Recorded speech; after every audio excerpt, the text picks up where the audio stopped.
You may even get tired of winning and just say, please, please, it's too much winning. You can't take it anymore. Mr. President. Mr. Trump, we vote for Mr. Trump! Yes! Mr. Trump! We love you! We love you! All the way to the White House! A few moments later. Around Monday, Venezuelan Americans denounced the Trump administration and South Florida Republicans. More than betrayed, beyond betrayed. They used us. They actually, during the campaign, and I don't want to make this political, but during the campaign, the elected officials from the Republican Party, they actually told us that it was not going to touch the documented people. They had a Demon 170 right here. $159,995. Demon 170. Most of these things don't come with the carbon fiber wheel edition, but yeah, you gotta get away from that freaking music before they give me a copyright infringement. Freaking YouTube. All right, well, it looks like they sold the silver Durango Hellcat. They don't have any Wagoneer S's in. So it's just a bunch of Jeeps. And outside, this was that silver Challenger that they had on the floor. And it has a hold sticker on it. So it looks like it hasn't been, it hasn't been registered. So this is still theirs. And it has that white interior. In fact, oh, look at that. So this is, I can't even remember if this is 338 miles. The white seats are nice. Doesn't have the moonroof. It's a jailbreak, as you can see.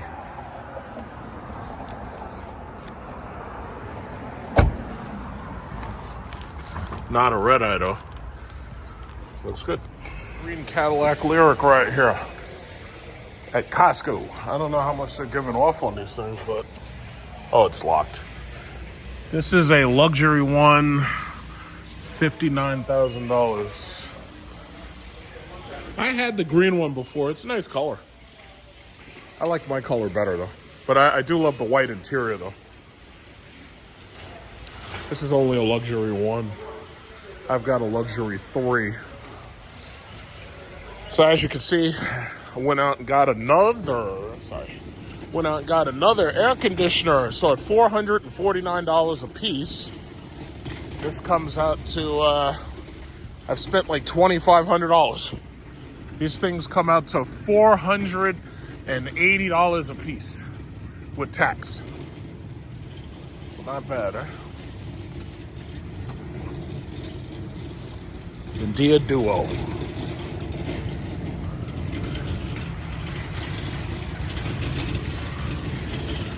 Yeah. LabCorp. So as you can see, I parked right here. Got to put this thing in my car. So.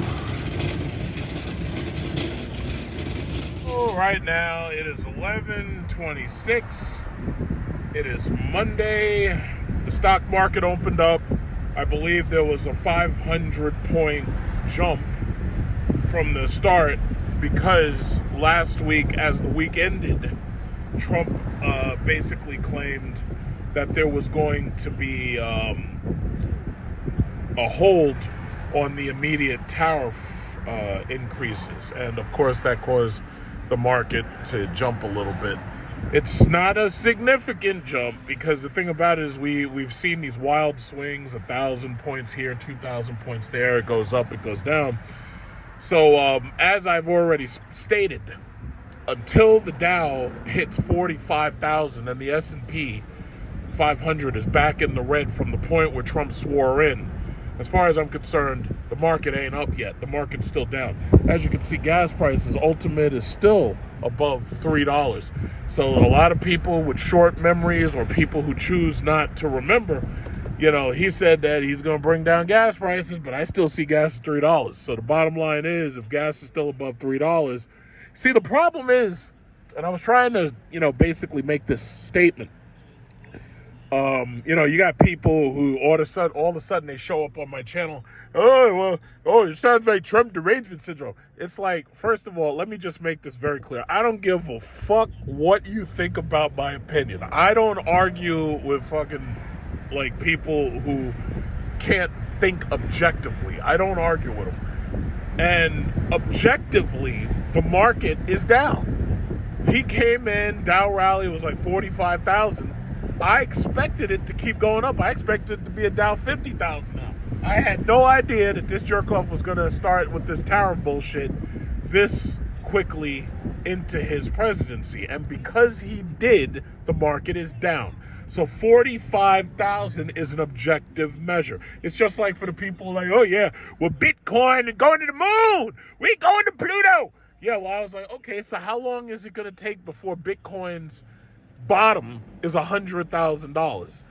Oh yeah, well, I don't know. And then the news is up there on some bullshit news like, oh yeah, the Bitcoin's going to go to 1 million and go to 10 million. By the time Bitcoin gets to $1 million, if that ever happens, the US dollar will probably, well, the stock market and the US dollar will be right on parity with it. Like Bitcoin goes up and down with the stock market, for God's sakes. When people pull out of the stock market, people pull out of Bitcoin. They don't take their money from the stock market and put it into Bitcoin. What it appears, however, is that the Chinese, what they're doing is shorting U.S. bonds, and they're also getting everybody else to short U.S. bonds, and they're taking their money and putting it into gold. So somebody like Peter Schiff, who has been hawking gold for years, since 2012, Peter Schiff's been hawking that gold. Well, actually, since longer than that. This makes him look like he knows exactly what he's talking about, but the reality is gold's rally has been nothing like the crypto rally. Gold does not have that level of volatility. Look at the black Cybertruck, got Darth Vader right there. Tesla is being forced right now to sell those Cybertrucks for like $70,000. But I think there's a lot of features you don't get, like you don't get the power tonneau cover. And some people might not care because some people probably don't even use the tonneau cover because the tonneau cover is stupid, because when you actually use it, you can't see out the back of the fucking truck, because instead of giving you a mirror just like I got, those bastards didn't give you that mirror, the digital mirror. I always talk about that. I'm like, wait a minute. Why would I pay $100,000 for this freaking truck and you don't even give me the digital mirror? So, this is why the market's all fucked up. It's because none of these companies are really selling anything to force people to buy it regardless what the price is. It's like it just doesn't happen. Right now the market is boring, and then on top of that you got the threat of tariffs. So anyway, as I was saying, objective measurements are the biggest threat to the Trump economy. In fact, objective measurements are the biggest threat to anybody's economy. Objective measurements, if you have objective measurements and you actually have very, very specific numbers set in stone, it's really hard to lie about them.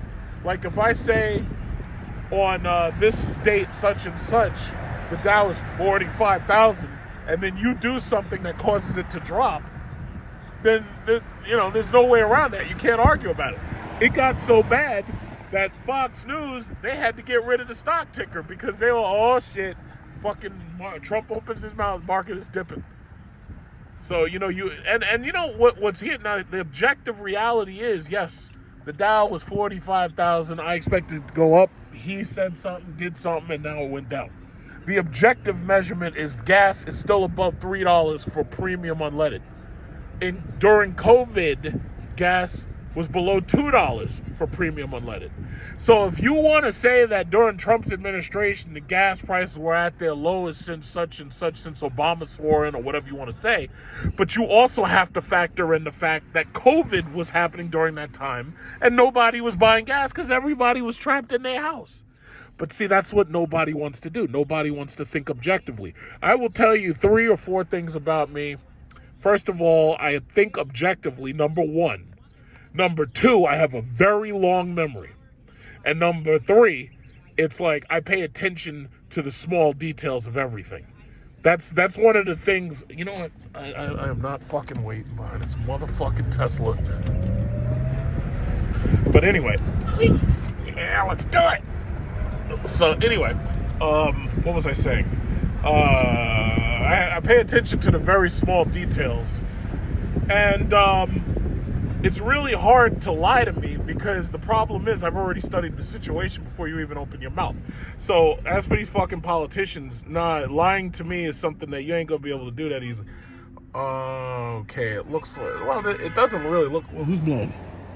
All right, it doesn't really look like there's much of a line there because it is the middle of the day. It's almost 12 o'clock. I could have came here earlier, but I still have 116 miles on the car, so I'm nowhere near like Redline or anything. I'm not near battery critical.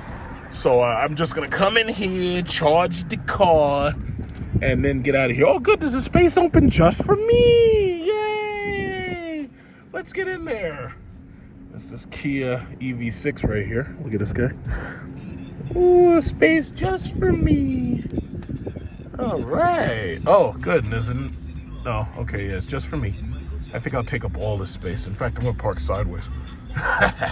Because there's no cable on that side, so I'm park away from this BZ4X. Yeah, so anyway, hold on 1 second. Hi, thank you. She says she loves the car. Oh, there's a ZDX. Acura ZDX with the white yellow calipers. All right, let's go.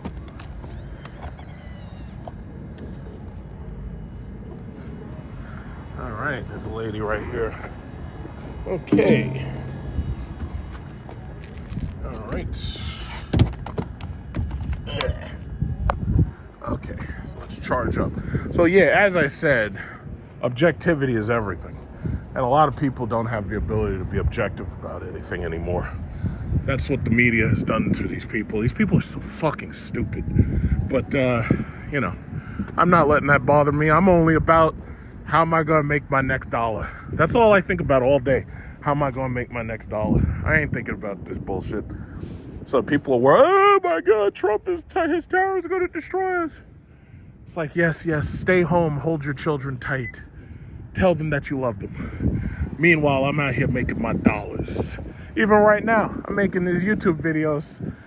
You know, YouTube is not helping whatsoever. And YouTube is not, you know, helping anybody really get views anymore. YouTube basically has chosen that they would rather get their money from political donors and from, what is it called? Corporate money, you know, to host movies and stuff. So they don't give a shit about us anymore. But the thing about it is, I'm making my money right now making this YouTube video. The mere fact that you're watching this YouTube video right now means I'm making some money. That's all I'm concerned with at this point. And it'll all pay off when I'm sitting in my next vacation in business class, sipping fine wines and drinking that Dom Perignon and that Moet. Because when I go on those vacations, man, I drink that Moet. I drink it right up. I try to drown myself in it. Ask Emirates. I left them with bills so big that they wished that I had flown first class instead of business class. Because they're like, wait a minute, this dude sat here and drank up like 6 bottles of Moet, that bastard. And what are you going to do about it? Nothing. Because, you know, it was all included. So, hey, look, a charger. What kind of charger is that? I hope it's not one of those boring-ass scat packs. That's a Hellcat. No, that's a fucking boring-ass. It's like a boring-ass scat pack. In fact, that's not even a scat pack. That looks like a V6. It doesn't even have that silly-ass Bumblebee bullshit on it. How boring. Everything's so boring now. Everything's so boring. Yeah, but I will take an objective look at the stock market later. Right now, the Dow is 40,500, and we'll just see what happens later. And then at the end of the week, we'll see what happens at the end of the week. And that's the only objective way to, I mean, the numbers don't lie. People try to lie about numbers, but numbers themselves don't lie. So, you know, it is what it is. It is what it is. So I got I got all these I got 5 of these freaking air conditioner units. So my tenants are set. I am set. I'm ready for the summer. It's right now it is 60. Oh, okay. It's a little over 60 degrees, but my watch says 57. My car says 64. But anyway, it's getting nice out here. It's starting to get warm. So one of the reasons why I got 2 of the same air conditioner for myself as well as for my tenants is simply because this way, if you lose one of the remotes, you can share the other remote. So usually when I buy stuff, I try to buy it in pairs, you know, and they were what, $480 each. So at $480 each, you know, basically for each tenant, you know, it basically was $1,000 almost. It's like $40 shy of $1,000. But the beautiful thing is, they're paying me. So what I had, you know, that's the problem with being a landlord. You have to make sure that you look out for these people. Look at that. That's the Escalade. But that's not the V series. That's just the regular Escalade. I call those things buses. That thing is too big. I like the Escalade IQ. I might get an IQ. But see, my car, I enjoy my car. My car is perfect for my needs. You know? If I really needed to carry something larger, I'd just use my Jeep. SRT, just use the Jeep. But that big old Escalade IQ, that thing is cool.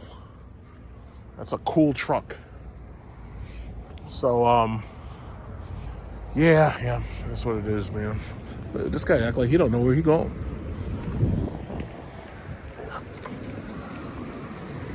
Got the Scion TC, so I know he don't know where he going. That dude's lost. That dude's lost in translation. I don't know what that guy's doing. It's nice out here. It's really nice out here. Yeah, I was thinking about doing some painting. Might get some paint tools from the 99-cent store and then get some paint from Home Depot. Do some painting. Just a little home improvement here and there. It's a nice day. It's a really nice day. You know, the trees are all in bloom. The flowers are in bloom. Everything's nice. Everything's so nice. You know? It's a nice day out here. Yeah. But yeah, man, the Chinese, they don't give a fuck. The Chinese are like, yeah, fuck Trump and his tariffs. And they're up to, now they're just talking shit. And then they keep on putting out these videos that show Americans are fat and stupid and we're trying to put stuff together on assembly lines and everything. And then America tried to clap back. We tried to make our own videos showing what a real American assembly line looks like. The problem is the Chinese were actually very accurate with their videos. That's the sad thing about it. But it's a damn shame, man. And that's the problem. See, America, you got to understand, and this is where I'll probably end this part. America de-industrialized a very long time ago. This has nothing to do with Donald Trump. Donald Trump is trying to reverse a situation that happened so long ago that at this point, I don't even believe he can deal with it. Because you got to understand, Vietnam, Indonesia, Cambodia, China, Thailand, they've been sending us so much stuff that they have become experts at making this stuff. China has become absolute experts at making stuff. And the problem is, they're so good at making it that it's not that simple as just retooling America and saying, yeah, we're just going to bring factories back. Because the problem is, they got so good at making it, and now we're starting from square one. And not only that, it takes forever to build a factory. How long does it take to build a factory? You got to deal with environmental impact statements, which was part of the reason why Trump was trying to get rid of the EPA. He was trying to get rid of the EPA simply because he doesn't want to go through the legal tape. He doesn't want to go through the Environmental Protection Agency. He doesn't want to go through the legal measures. And that's one of the things that you kind of have to wonder, is that safe? Is that dangerous? It's just like with this thing about that Latino gay hairdresser, Kilmore. So the courts have ruled that the Trump administration has to bring him back. And then there was that Chinese girl that they were trying to deport. And the Supreme Court has basically ruled you can't deport these people for free speech because, number one, they're here legally. And even though they talk bad about Israel and its genocide, you can't just deport these people. We got free speech. We got First Amendment, right? So the problem now is that the courts are ruling against him. But if you think back, when it came to the Second Amendment, you remember when Trump literally said, I'll take the guns first and due process comes later. Those were his words. He says, yeah, we'll take the guns first, due process later. Now, the mere fact that the Republicans and the right wing didn't jump on him for that and didn't say nothing about it tells me that these people are not objective. These people are completely subjective. When they say that there's a Trump cult and all that shit, I absolutely agree. I'm not part of it, but I absolutely agree. No, they're 100% right. He's saying and doing some stupid shit. It's costing them money that you can see, and they're not saying nothing about it. But guess what? That's okay. You don't want to say nothing? That's fine. I'm going to make my money with or without Trump. I don't give a fuck. But the thing about it is your 401ks are going into the toilet. So I ain't worried about it. I ain't got no 401k. You know, that's the problem with America. See, America, we're not all sharing the exact same risk. We're not all sharing. We don't pay the same taxes. We don't share the same risk. And that's the thing. I don't have to worry about it. When your 401k could go straight into the fucking toilet and you could end up on the corner selling your ass for Cheetos. That doesn't have anything to do with me. I ain't worried about it. So if you want to be blind and you want to let somebody, lead you off of a fucking cliff, Now, some people might say, oh, but you voted for it. Be like, yeah, because the only other option was Kamala Harris. Kamala Harris was a rubber stamp for Israel. Kamala Harris was a rubber stamp for Ukraine. I would never have voted for her. Ever. Ever. And I don't regret it at all. That said, you give me next time a better candidate. Give me Stephen A. Smith. I ain't got nothing against him. Give me Stephen A. Smith. Give me Tulsi Gabbard, since you want a woman so bad. I'll vote for Tulsi Gabbard. Kamala Harris was never getting my fucking vote. Ever. Ever. She said it herself. She said that, in her own words, she said that I don't plan on bringing any change. She said it herself. Dr. Wilma Leon on Sirius XM brings that up all the time. Now, Trump literally got up there and says, yes, I intend to tear down the administrative state. That's what he said. Kamala, when they were asking her about black issues, and they were asking you, oh, what are you going to do about the black community, and what are you going to do about minority? She says, listen, I'm not here for radical change. I'm not bringing it. And as soon as, man, I ain't voting for her.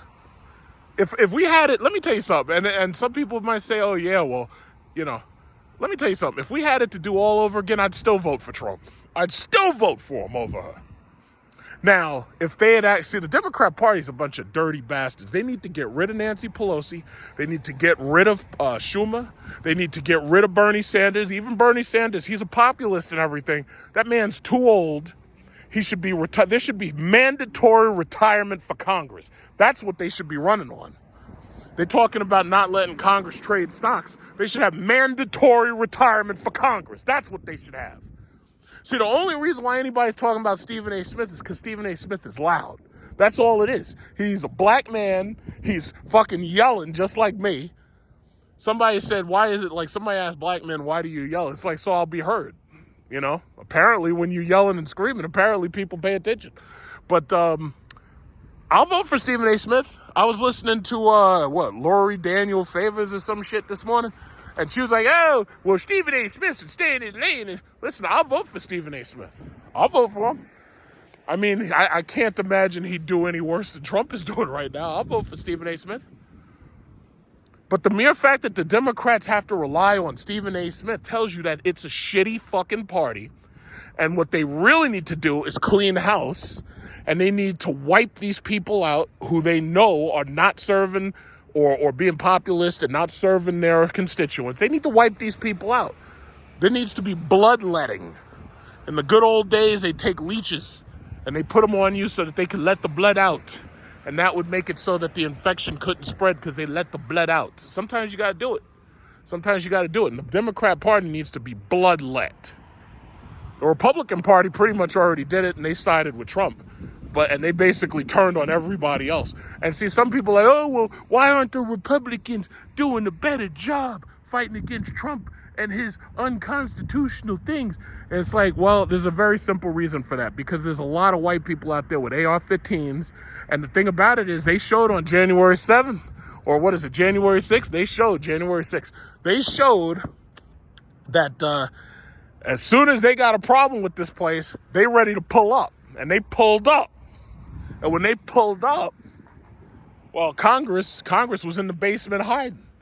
They were running and they're in the basement hiding. So the thing about it is when you got the AR-15s and you show up, a bunch of you, and you pull up, all of a sudden everything, everything changes. But that's the bottom line. That's the reason why they don't go after Trump. Because the thing about it is the judges, everybody know where them judges live. Everybody know where them Congress people live. What just happened to the governor mansion? The governor in one of these states, they just set fire to this fucking guy's mansion. They set fire to the governor mansion. And him and his family were in there sleeping. They pull up. It ain't that complicated, Stephen A. Smith. They pull up. And when they pull up, all of a sudden now, them people, they're like, yeah, I'm not doing it. I'm not going up against that. I'm not going up against that president. This is kind of like when Hitler was in office. Because if you did anything against Hitler, if you said anything against Hitler, them brown shirts were going to pull up. Them SS, they were going to pull up. But now you don't even need SS and brown shirts. You got regular people with AR-15s ready to pull up. They're going to pull up. What did Bobby Schmurder say? They were going to pull up on them. We're going to pull up on them. That's what it is. Stephen A. Smith would see, that's why I would vote for Stephen A. Smith, because Stephen A. Smith would say exactly what I'm saying, right? I'd vote for me. Because he would just tell you the truth. It's like, yeah, these people, they pull up. That's what it is. It's fucked up, but they pull up. China, however, don't give a fuck. China will pull up with nuclear missiles and shit. They don't give a fuck. So they're not worried about some stupid-ass tariffs. They're not worried about that. China will cut America off in a minute. China will sell their shit all over. I don't understand, where do these people get their math skills from? Do they not understand that there's only 350 million Americans? China and India, that's 1.4 billion apiece. Southeast Asia's got over 1 billion people in it. Africa got over 1 billion people in it. South America got over 1 billion people in it. I don't understand where these people get their math skills. It's like, don't you get it? China don't need 350 million, even though we got 350 million people who overspend on credit cards and Target and Walmart. The thing about it is China don't give a fuck. They're like, yo, listen, we've been around for like 6,000 years, and you haven't. We gonna be here. When the Mongolians were messing with us, what do? We built a wall. You tried to build a wall, and Biden tore it down. You didn't even finish building your wall. We built our wall. We built the Great Wall. We got it done. What are you doing? Yeah, man, they ain't worried about that. See, that's the thing. Americans have no sense of geography.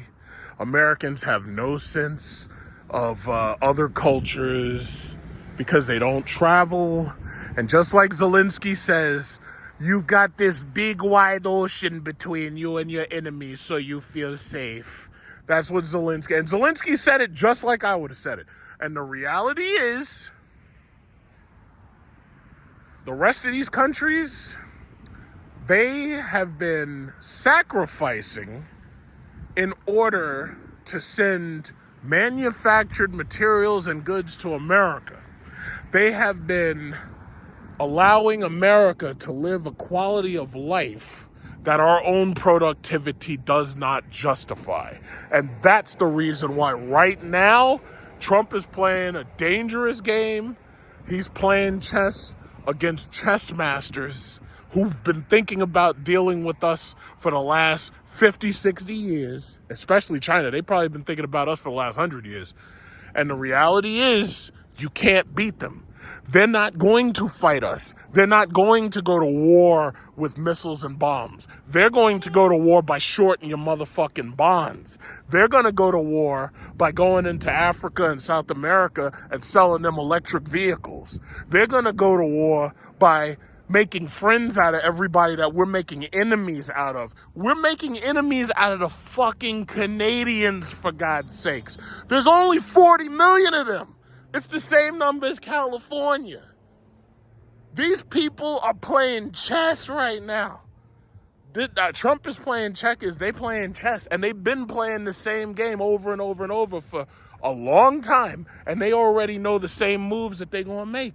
They're not going to bow down. They're not going to do it. But Trump, see, my thing is I'm along for the ride. Trump's going to find out the hard way. Me personally, no matter what happens, I'm going to be retired.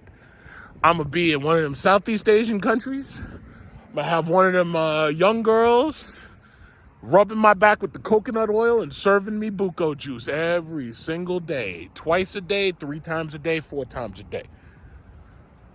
And that's how it is. The rest of y'all, you're going to be right here worried about Social Security. I'm not worried about no fucking Social Security. I'm going to be down there with Mei Ling, and she going to be giving me the buko juice. The question that you should be asking yourself is, do you have any buko juice? And will you have any coconut oil? That's what you should be asking yourself. This is an S63 right here. So it's white, and it's got red lettering. See, this is the show-off car you got to get. It's a little bit more than $1,000 though. This is the E-Performance model. This is the one that you see drag racing those Hellcats and beating the shit out of them. So the price, $207,955. So it's a little bit more than $1,000 a month. A little bit more. As in a lot more. I think that's a Maybach right next to it. These silly ass wheels. Yeah, that's a little bit more than $1,000 a month.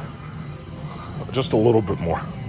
What is this? 193,650.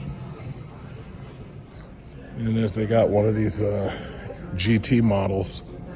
What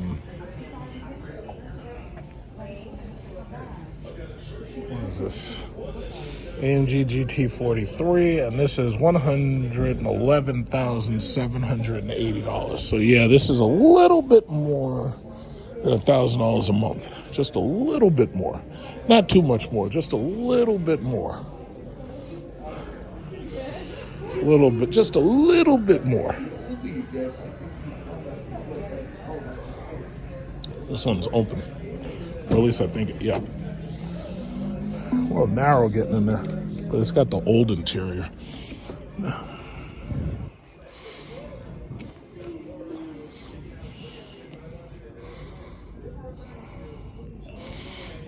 Yeah, so basically, I wanted to see the new Lincoln Navigators, and some of the dealers just got them trickling in. The Navigator, honestly, like, I haven't really been excited for one of those big SUVs in a long time. But the Escalade IQ, I really, really like. Now, I know there's a lot of you, oh, yeah, well, it's electric, and I don't like electric, and I'd rather have it in gas. I'm like, yo, Cadillac actually did the smart thing. Cadillac made it so that pretty much all of their cars, you can either get the electric version or you can get the gas version. And that was a brilliant idea. And basically, one of those trucks is like the only other thing I would get besides getting something like this, one of these Mercedes S-Classes. But I wouldn't even want the 580. I'd want the 500. The problem is you can't get that car with electric, and I like electric. At this point, I think a lot of people who've gone electric don't want to go back to gas. I really think that.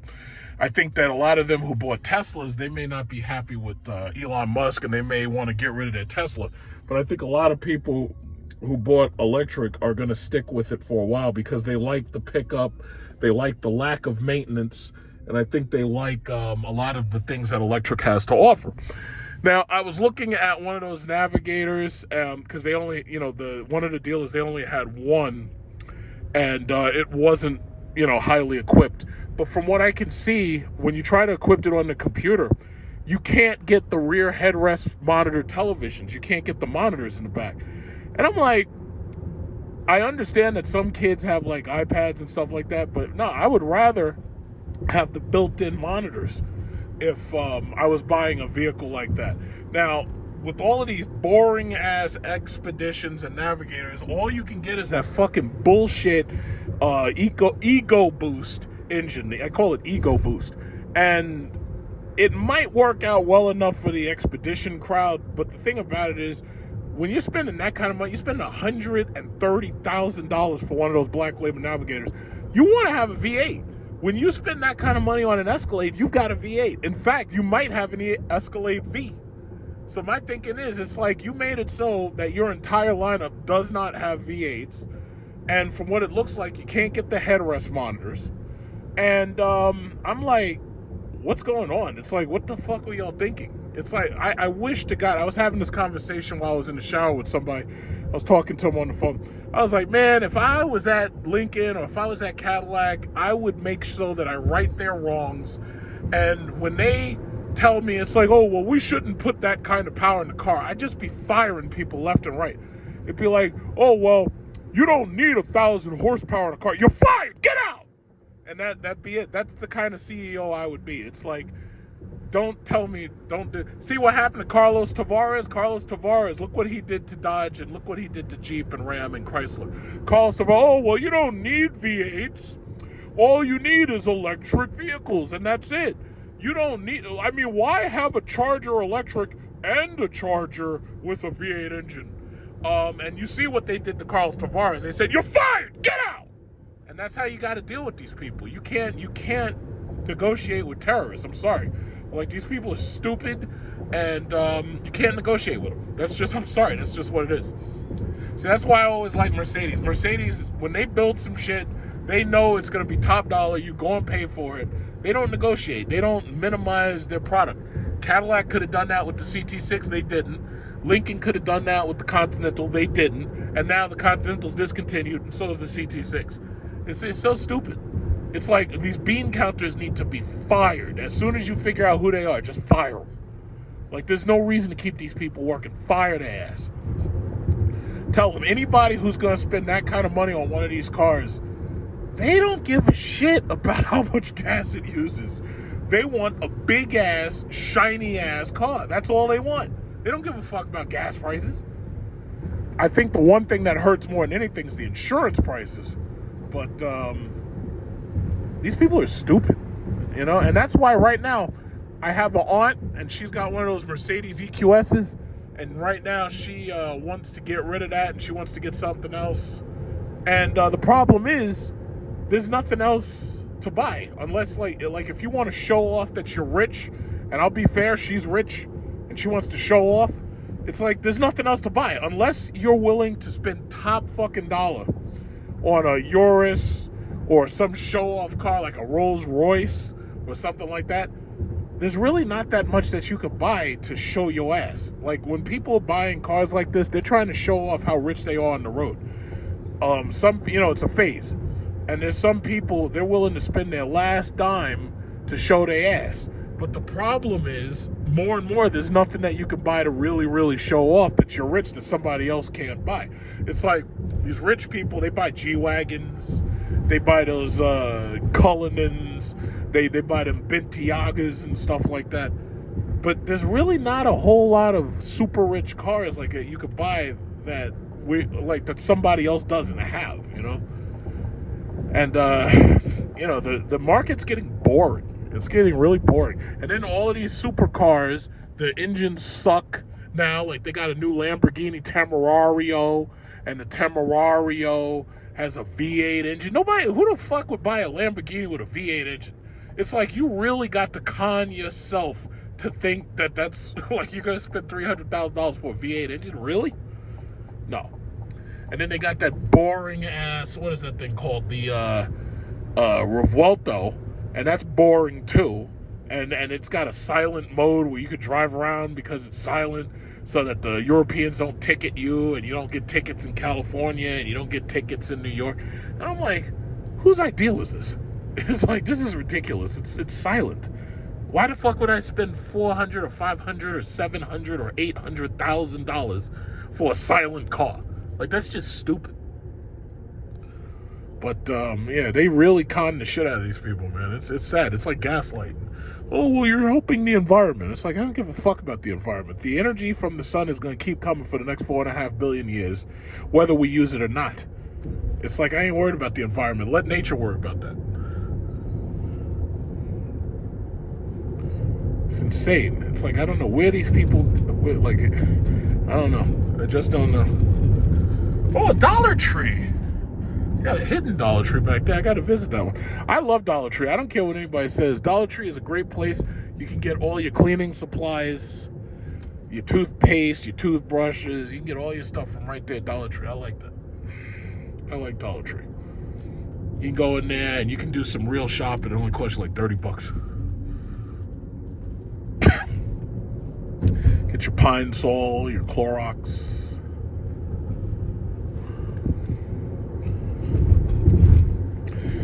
One thing I do love about this car is the fact that the deal was for 2 years of free charging. So basically, whenever I feel like just going somewhere, I can go anywhere I want, and I don't even have to think about paying for fuel. Normally, this drive in one of those SRTs or that Jeep, that would have cost me maybe $20, $30 in fuel to drive over here. Now, it costs me nothing, and I like that. I like that a lot. So here's Lincoln. They don't have the 2025s outside, so I'm gonna park right up in front of their dealership and just go in there, check out that Navigator. Whoa, fuck! Gotta check out that Navigator. Get away from this curb. Yeah, check out the Navigator and see what it's like. I really think the Escalade, I really, really like that Escalade IQ. Like, I would seriously consider that Escalade IQ over the Navigator.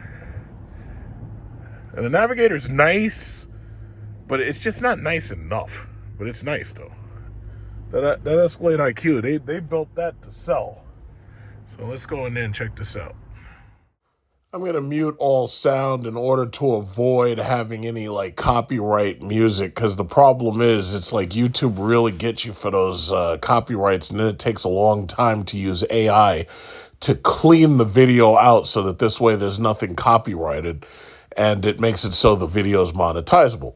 So anyway, I had heard that the Lincoln dealers had finally gotten the 2025 Navigator, so I went out and took a look at them. Basically, the main comparison to a Navigator is basically the Cadillac Escalade. But see, Cadillac actually, GM, I don't know who they got working at GM. Like, there are some things that I do criticize, and there are some minor faults. But GM's Cadillac division, they are kicking ass and taking names. First of all, they are very high in reliability compared to just about all of the other luxury manufacturers. Like if you compare them to BMW, Mercedes, Range Rover.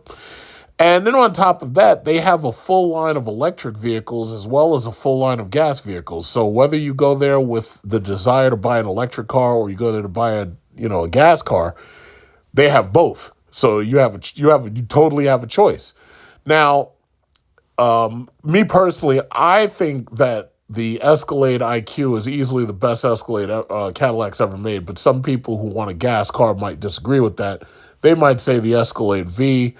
I don't think the Escalade V is really that much better than the regular Escalade. I really think the Escalade IQ is a really cool product. I really do. The Lincoln Navigator, as you could see, what they did was they stretched the main display out like they did in the Lincoln Nautilus, and chances are they're probably going to do the exact same thing with the Lincoln Aviator too.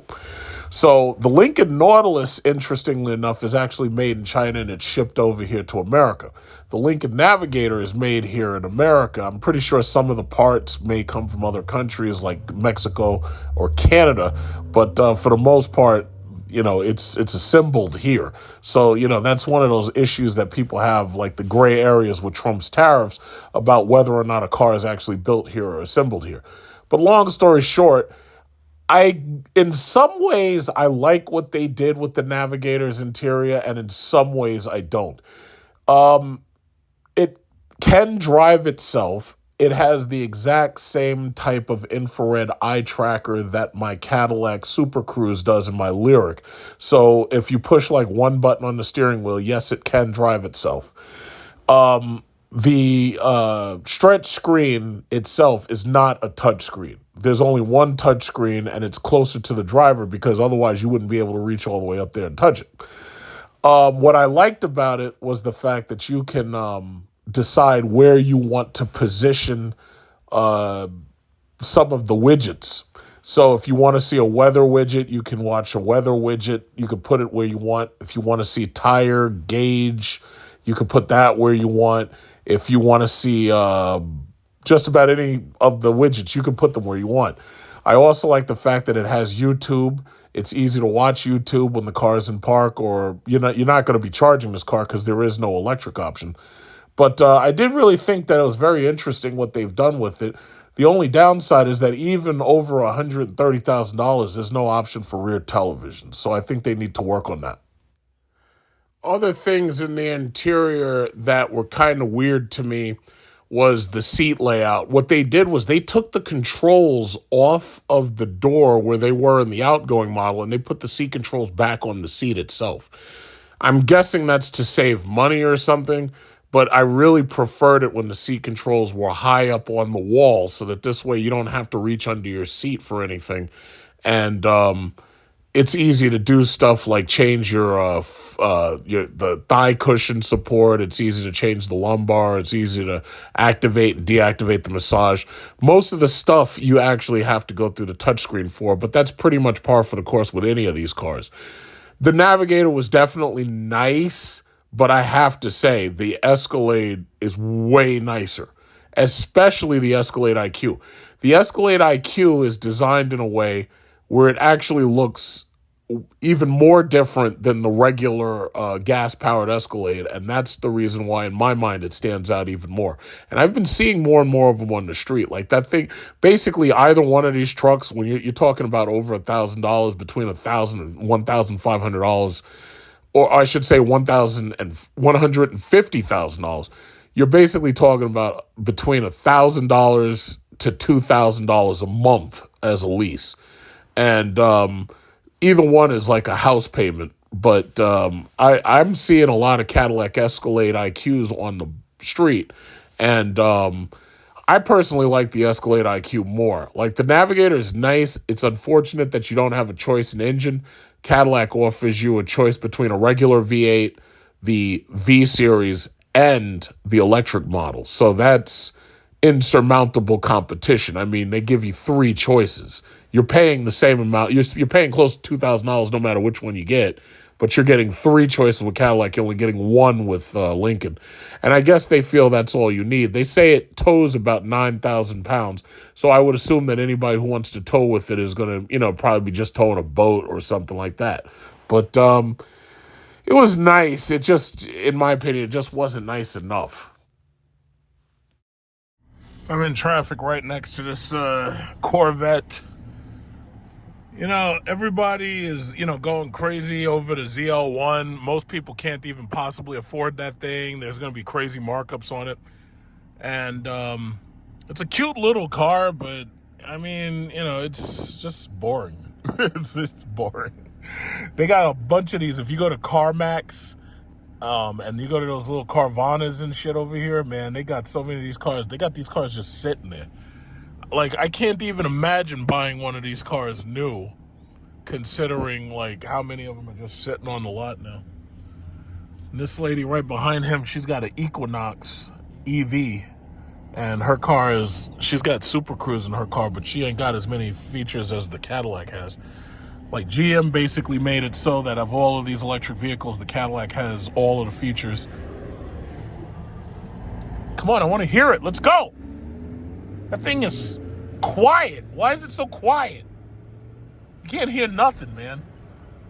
Damn, that is so boring. I was expecting like you hear it rip roaring and you don't hear shit. It just goes. You might as well have a V6 in there. It's a nice color, but Jesus, that thing's boring. Oh, that guy's got an Escalade IQ. I saw Escalade IQ over there. Oh, see, even the Chevy Equinox, this chick's not playing. Look at her. Look at her. She's flying. She thinks she's Mary Barrow over here. Yeah, the Corvette's way back there. Look at this lady. This lady's flying. In her electric Equinox. This chick is flying over here.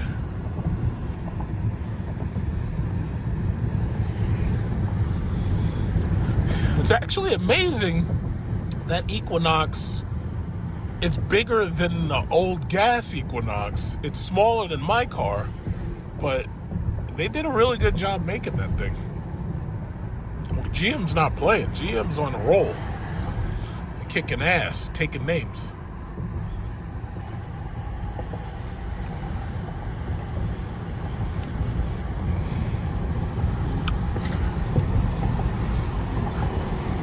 I was looking at her a little while ago. Her rims all curbed up. That's what happens when you have a woman parking a car. They just curb the rims. Tear them rims up, boy.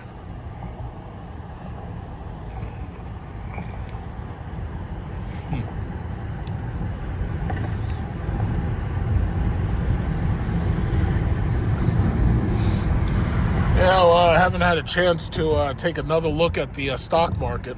But the last time I did look at it, it was holding at about 40,500. So I really don't know what's going to really happen with the shopping market right now. It's like they claim that Trump has like 80 days or something to make a bunch of trade deals. And I'm guessing that prices are going to go up. But in the meantime, what that will do is that's going to have some people panic buying certain things that they're afraid are going to go up in price. So just like I went out and bought my air conditioners, see, the problem is I have no idea a month from now or 2 months from now when it's June, I have no idea, you know, what the sales on those things are going to be. I have no idea if they'll even be in stock because, you know, at least once you get something, you know, like these air conditioner things, these things last for a good 5-6 years before, you know, you need to either service them or throw them out. So the reality is, you know, I've got it. So the thing about it is that means that I have 5 years before I have to worry about ever replacing them. But I just don't know. I don't know. Because they got everything all fucked. Everything's all fucked up. Everything's a mess. These people are dumb. I just don't know. We'll just have to wait and see. It's one of those things where you just have to wait and see. Like, there's just no way to know. So just help this lady right here. Yeah, this chick's not playing, man. She's driving that thing. She is driving that thing. Look at this lady. Look at this lady. She on the phone, too. She loved that car. Good for her. Good for her. She loves that car. It's a good-looking car. I like it in blue. I like that blue that they have more than the black, but it's a nice-looking car. Good for her. Yep. And there's Acura. Acura's moving those ZDXs and those MDXs. I was never, ever interested in Acura. But some people like it, you know. Good for them.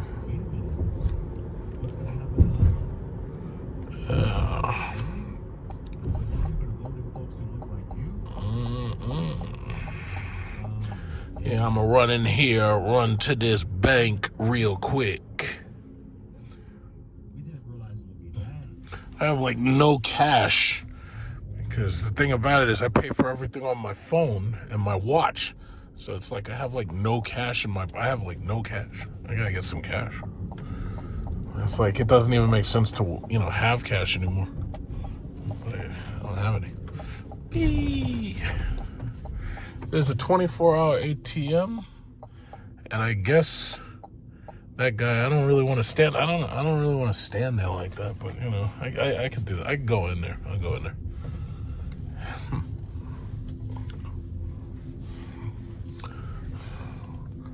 All right. Let me just back in. I don't let this freaking guy go. Oh. All right.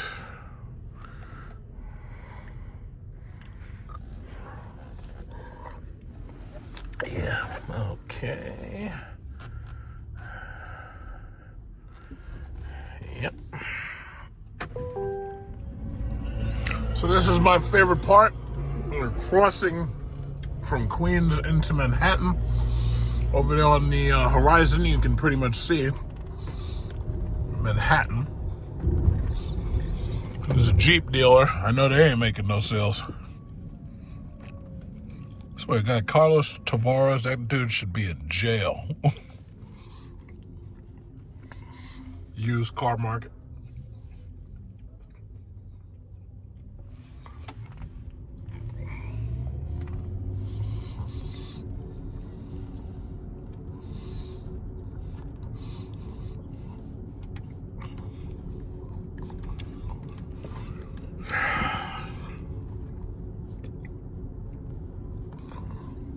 Oh, Jeep SRT.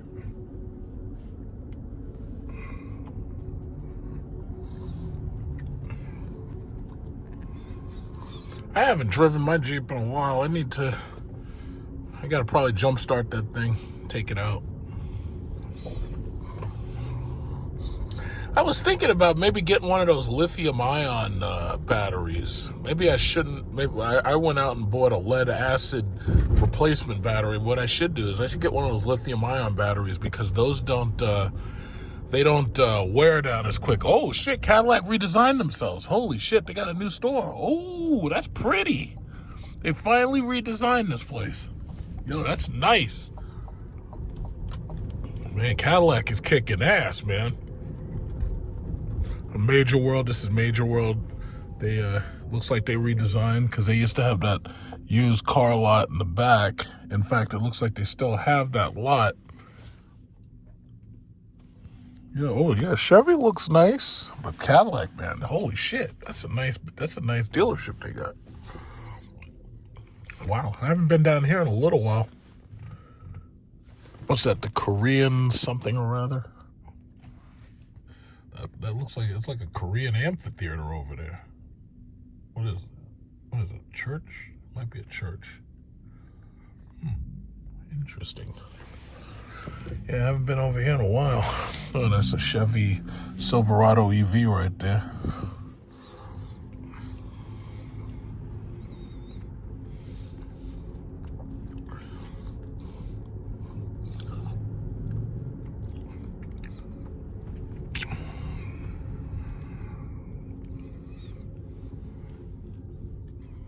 A Subaru dealer.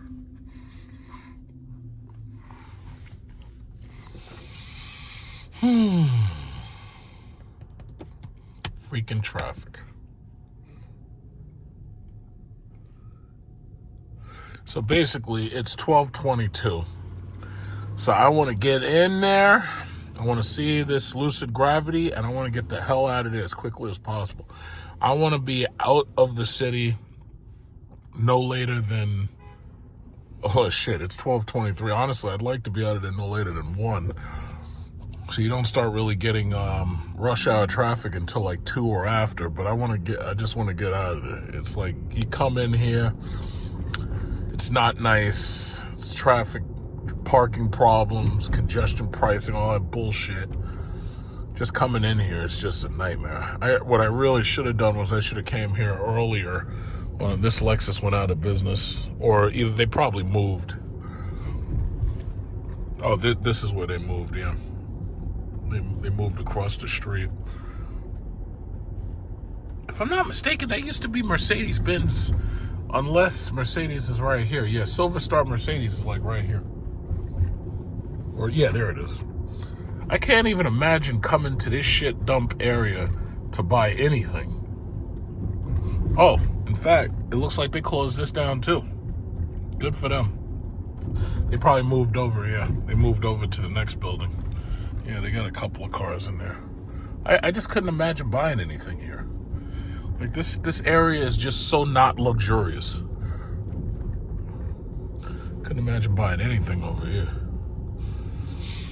I'm definitely gonna pass by the Tesla dealership before I get to the Lucid dealership. I want to see what those goddamn liberal animals have done to that place. I want to see what state it's in. They probably have barricades and shit. They probably got cops stationed out there. That big Shirley right here.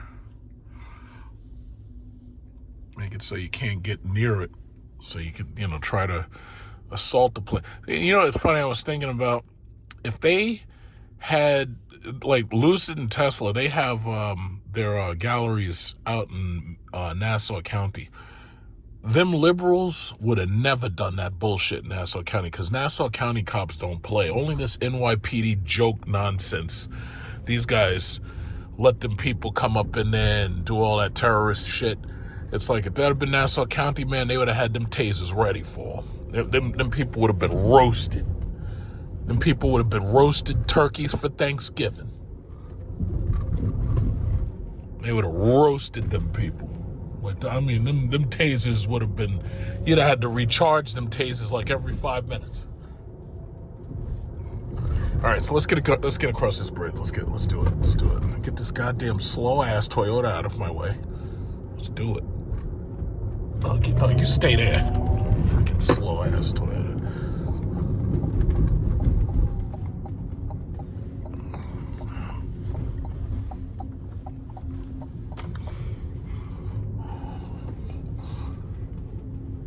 All right, we're crossing the Manhattan. Oh, no. The Koch Queensboro Bridge. Why does he have this rope holding his bumper together? And his, I don't know what's on his car. Oh. All right, let's get across the bridge. Let's do it.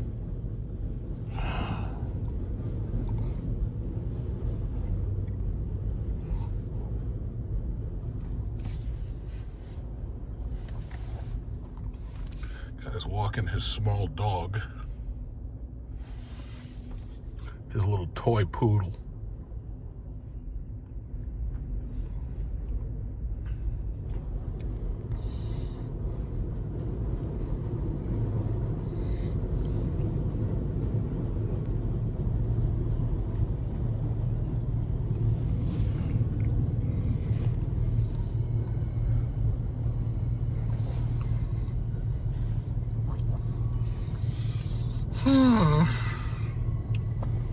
It looks like they're getting ready to take somebody out of that Planet Fitness in an ambulance. I guess they felt the burn. EMT and everything.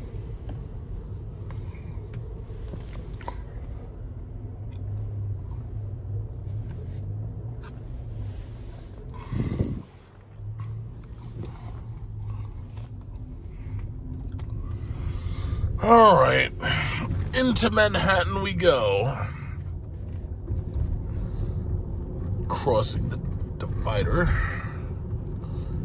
Yeah, it's like a journey just coming over here, man. It used to be you just drive in, drive out. You drive in, do whatever you got to do, just drive out. It used to not be a big deal. It's like now, man, just getting through here. My God, you got to do this early. You got to do everything early, man, before everybody else get up.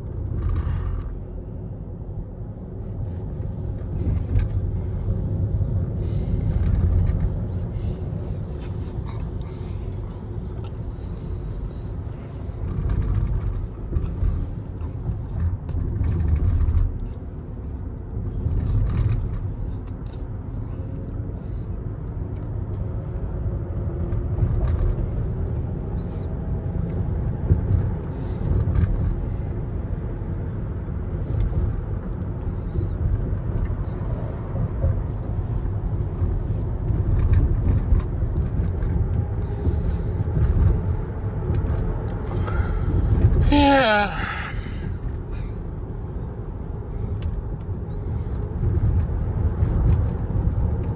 When was the last time I had to come over here? I was with somebody. I can't remember what it was. Oh, yes. Okay, now I remember.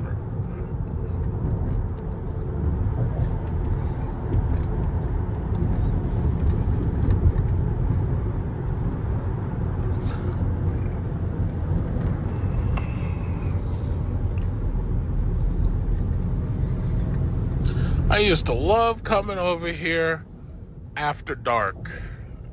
We had the clubs, the everything. It was just so nice coming over here. It used to be so nice. Then they did everything they could to ruin the experience. Because Manhattan is like the one place where the meter maids literally work round the clock. Like here in Queens, Brooklyn, the Bronx, it's like the meter maids after 7, they're off work. But here, shit.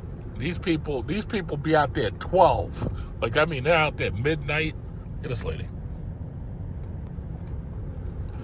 They're out there, I mean, god damn. They make it so you don't even want to come over here. It's nothing but traffic.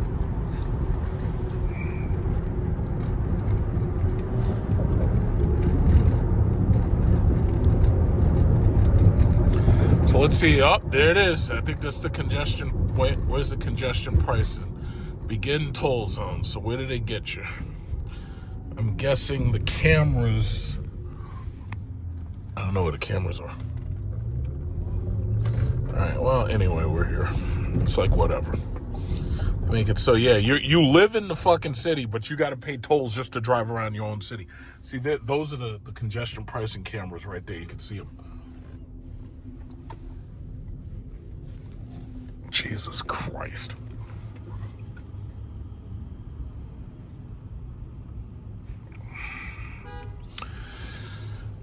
All right.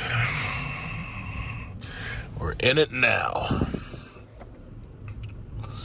right, so.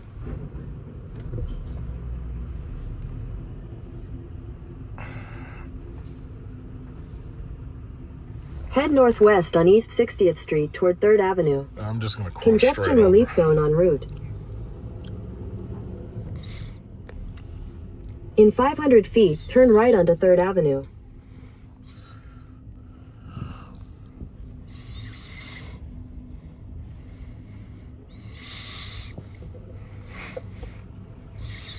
Those antiques look, I don't know.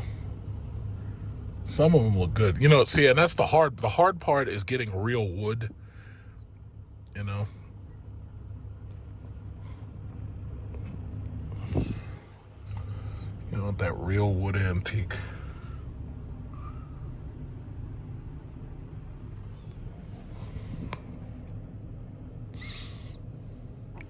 Eileen Lane. Swedish antique furniture and lighting. I don't really see anything I like.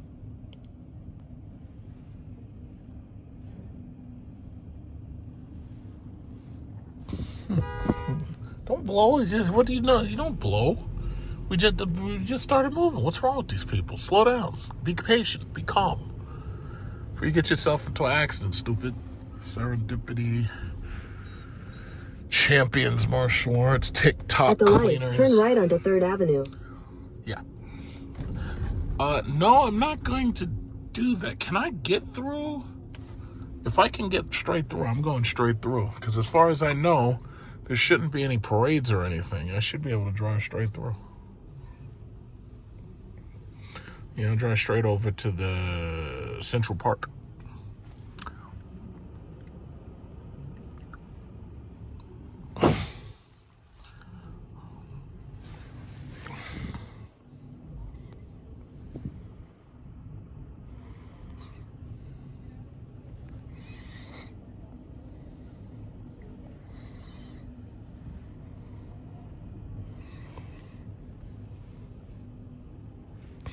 A NASA Tavern? What is this way? You go get drunk in the middle of the day? Don't blow at me, goddammit!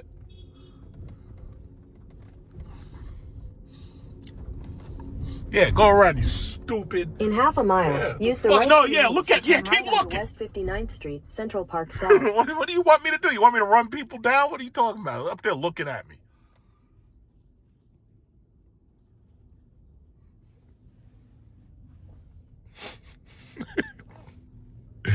Yeah, these people are funny, man. What do you want me to do? You want me to drive through this guy? What do you want me to do? Oh, this is the Gucci store. What is this? Bloomingdale Brothers. Yeah, Gucci. What is that? Celine. What is this? Something Marant. Belle Marant. I don't know who that is. Oh, Isabel Marant.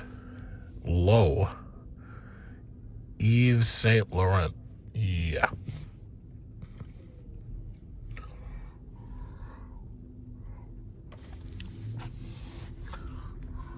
Oh, is this? I think this is like. Oh yeah. Park Avenue is 2 blocks up, so we're coming up to Park Avenue. Coming up to Park Avenue with the Waldorf Astoria.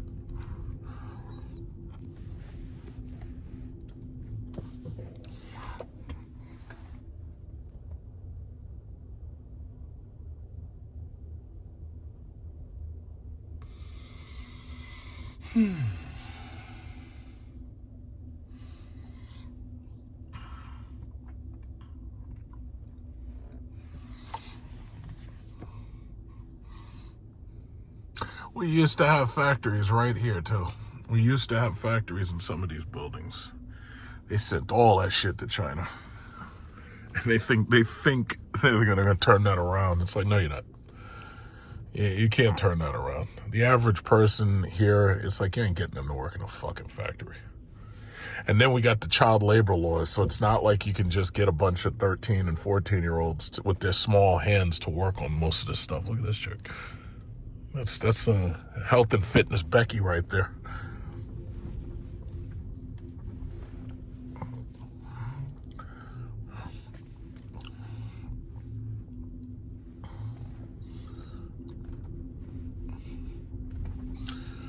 All right, everybody, just stay calm. 3, 2, 1, go! Go! Oh, wait. Okay, no, you can't go. So I'm just be patient. Just be patient. See, you're blocking the box. You should have just went. There's no camera. You block. Now everybody got to walk all the way out into the street. Why didn't you just go? Anyway.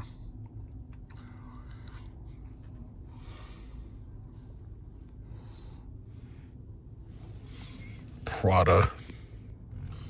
This is Lexington Avenue. So you got Sephora.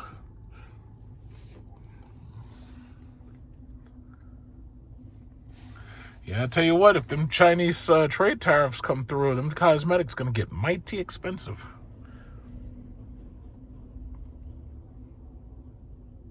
Guy's got a nice suit.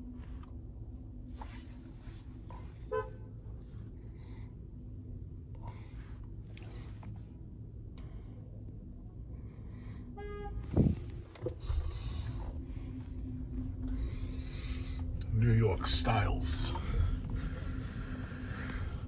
Jesus.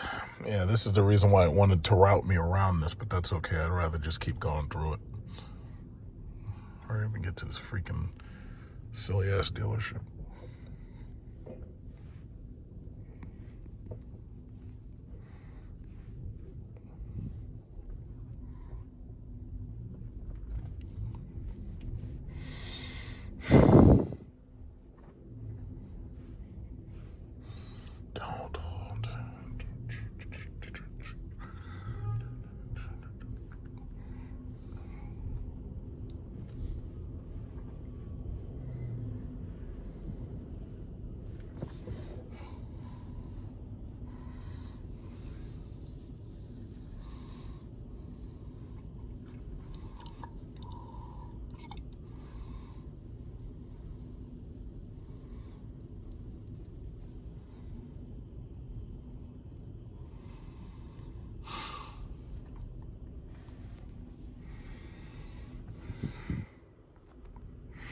And of course, I'm not gonna go all the way to 9th Avenue. I'm gonna go down 7th Avenue. It's like, just for being over here, you gotta go through Times Square. I used to be able to drive this entire route, and it wasn't a lot of time. It's like now, my God, it takes like an hour just to get through this shit. It's ridiculous.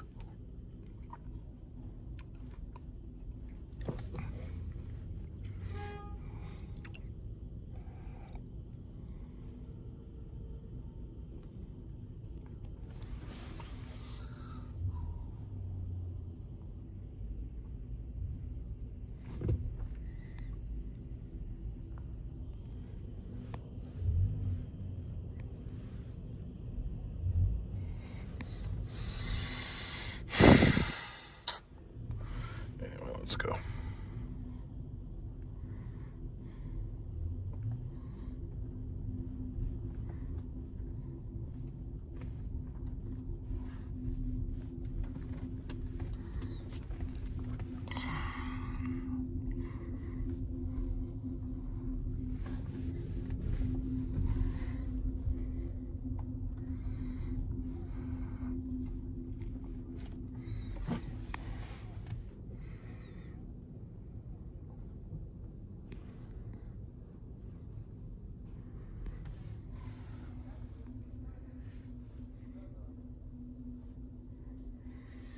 Children's all-day school.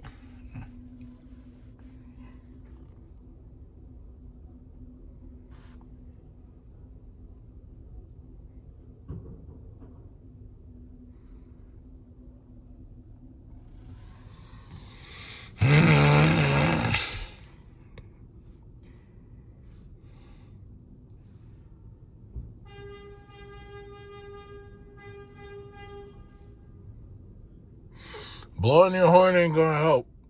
And this is Park Avenue right now, so this is Park Avenue. Let me see if I can get around these guys right here. I'm not gonna turn, but let's see what I can do here. And then it just goes right back into one lane of traffic. But at least I get past this light.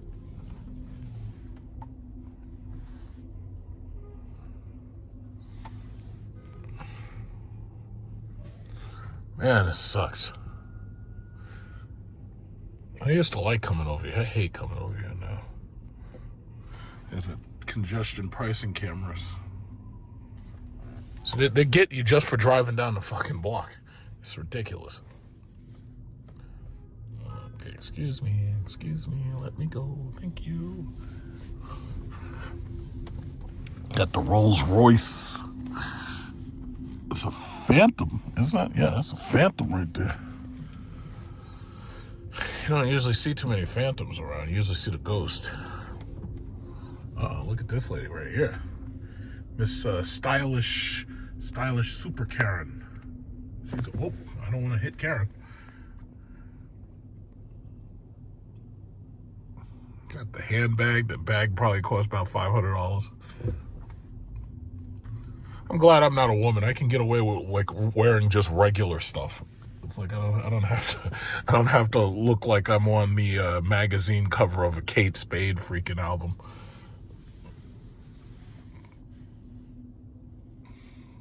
I think that was interesting. It's an Ioniq 6. I'm a copy off of Porsche, basically.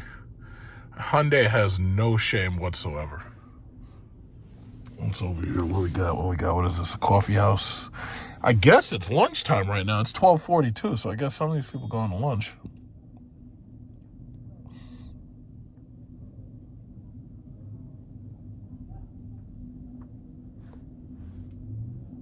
Oh my God, look how many people in there.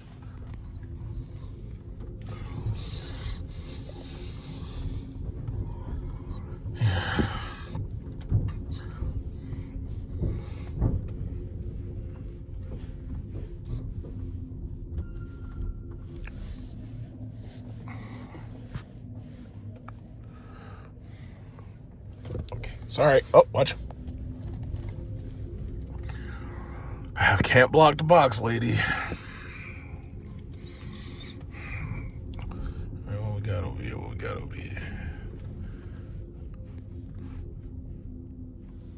Yeah, they're having lunch. Oh, I got another Rolls Royce. Got the Ghost. Or the Phantom. Which one's that? Look at this guy.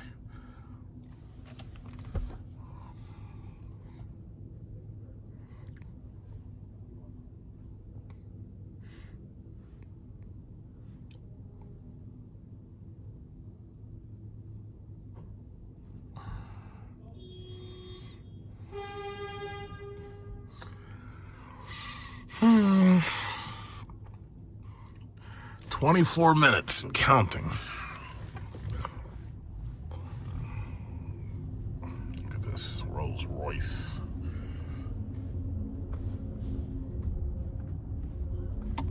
Okay, let's get through this.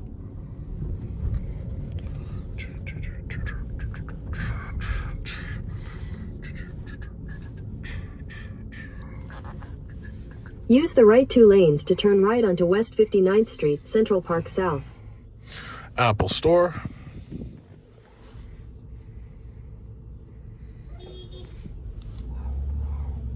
Well, so far the nicest Apple Store I've seen is in Singapore. That was nice. That was really nice.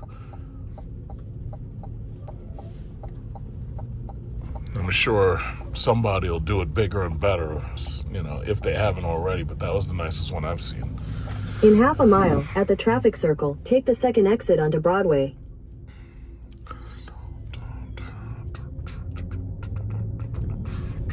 Bunch of G-Wagons parked out here, Jesus. I got G-Wagons.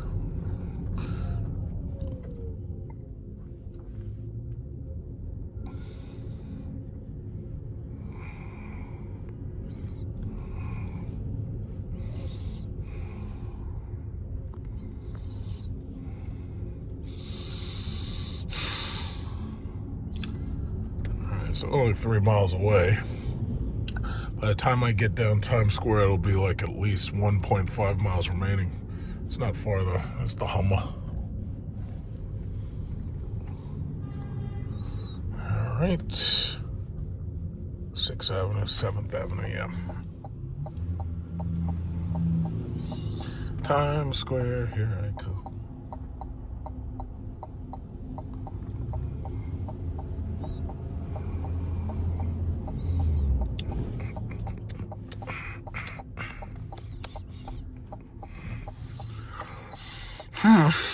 This is so long and boring. It makes you want to go to sleep.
Old man with the 7.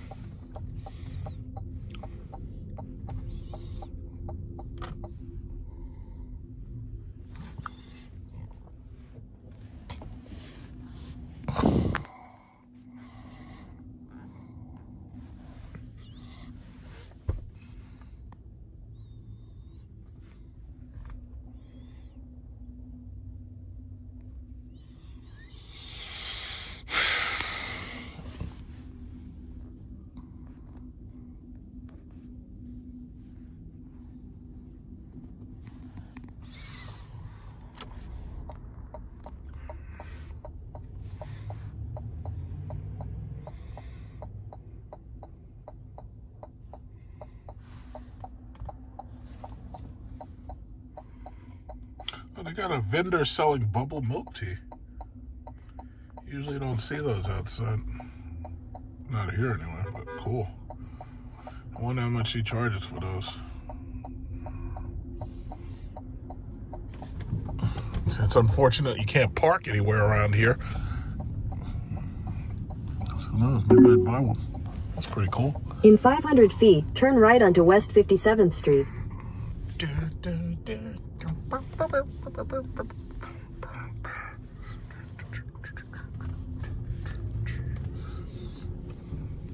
At the light, turn right onto West 57th Street.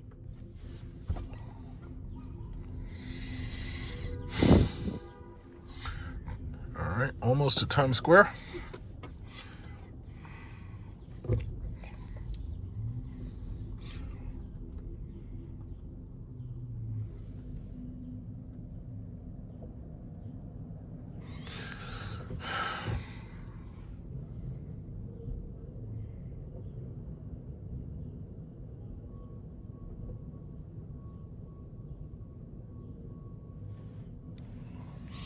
Those people look like tourists to me.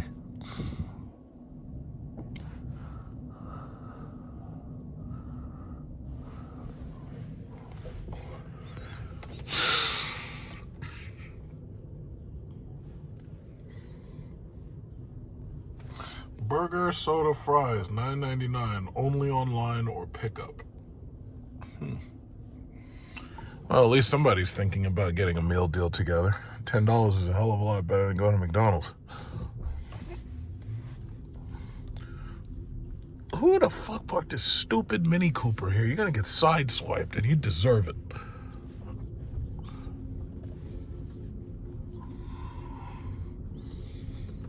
Carnegie Hall. In 1,000 feet, turn right onto West 53rd Street. Okay, let me get out of this lane.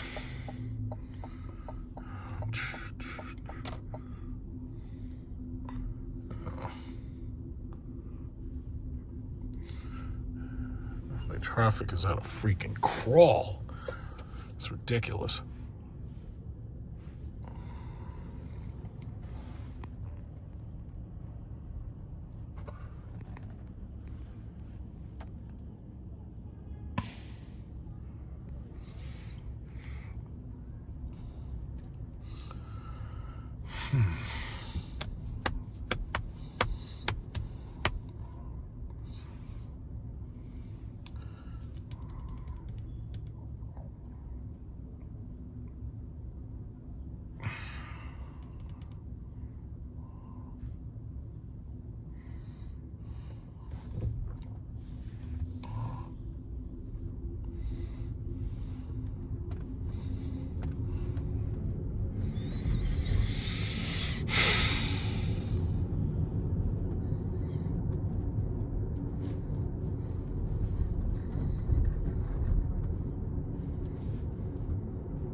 At the light, turn right onto West 53rd Street.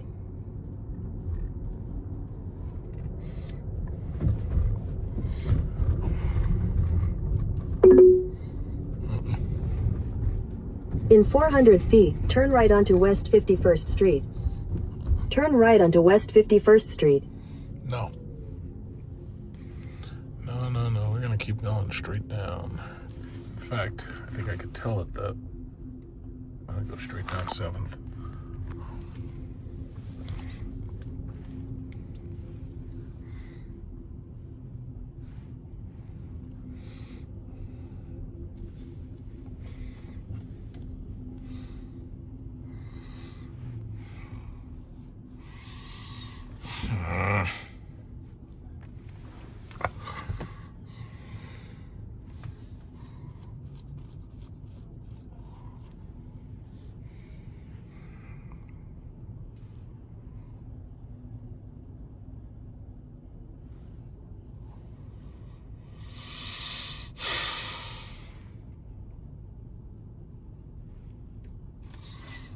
I wonder what they're talking about on.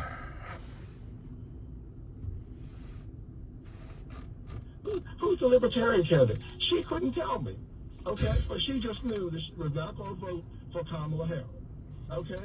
So what they have, my grandmother, when I was a little boy, my grandmother used to say, a hard head makes for a sore ass, okay? And when we were little boys, and I got to fight with my cousins and so forth, she would say, a hard head makes for a sore ass. Now, America had a hard head. Now, America going to have a sore ass. That's all I got to say, brother. Thank you for the time. I got you. Listen, he ain't never lied, because I mean, this notion, and I know we don't have a lot of time left, but this notion that this president telling y'all that the tariff was going to solve all your problems, y'all are starting to see the impact of the tariff, right? These tariffs have caused many Americans. If you have a retirement plan at your job, if you have any money on the market, you've seen your stock portfolios plunge. Number one. And number two, the theory of the case that you hear from this White House is we're going to bring these manufacturing jobs back here to America. But I have news for them, right? If you just do a little bit of research, you'll find that as of today, first of all, we have 4% unemployment rate in this country, which is actually relatively good compared to the rest of the world. But number two, there are about 400,000 job openings, Clay, at factories all across America. And guess what? Ain't no Americans lining up to get those jobs. Those jobs are wide open. Right? And so the idea that you're going to bring the Nike shoe factory back here to America, and you're going to bring the iPhone assembly plant back here to America, and Americans are just going to be coming out of the woodwork and lining up to work at these places. Richard, I'm sorry. Do you recall when he was talking about bringing coal mining back to America? Yeah. Do you remember that? I remember. And I think the other thing that they forget is because, yes, there was a time in the 1950s and 1960s and 1970s where America's backbone was manufacturing. And right now, 12% of the American economy is manufacturing. But at the same time that we saw manufacturing at its peak in this country, when it was about 26%, 26% of our output was manufacturing, that's at the time when we also saw 33% of America's private sector as card-carrying members of labor unions protected by collective bargaining agreements, right? So The congruency in the growth of America's middle class because of manufacturing also has a correlation and causation with Americans being able to join labor unions and bargain collectively for higher wages and better benefits. Republicans in many of these red states and some of these blue states What's have done happening? everything Anything? in their power to cripple the power of labor unions. Like, what are they waiting They think for? they're going to bring these factories back, and like manna raining down from heaven, the middle class will be restored. You don't get the middle class in this country if you don't get people joining labor unions. And it also is interesting that when we saw the decline in labor unions and we saw the attack against labor, was also at the same time we saw the increase of labor membership going to black folks, going to black women, going to women in general, going to Latino and Latina folks. When they started joining labor unions more and more, that's when the attacks against labor became heavier and heavier and more strategic and more harmful than ever before. Richard Fowler, brother, love you for coming on, man. How can folks follow you and support you? As always, also follow me at Richard A. Fowler. I'm working on a really big story around what happens when Doge comes to your agency. So it's going to be really big. We'll be out early next week. Follow Richard. Love you, man. Talk to you soon. Play Team Show, head into a break. Be right back. Bobland. Holy shit. Wait, let me get out of this fucking lane because I think these people want to turn. Let me get out of this.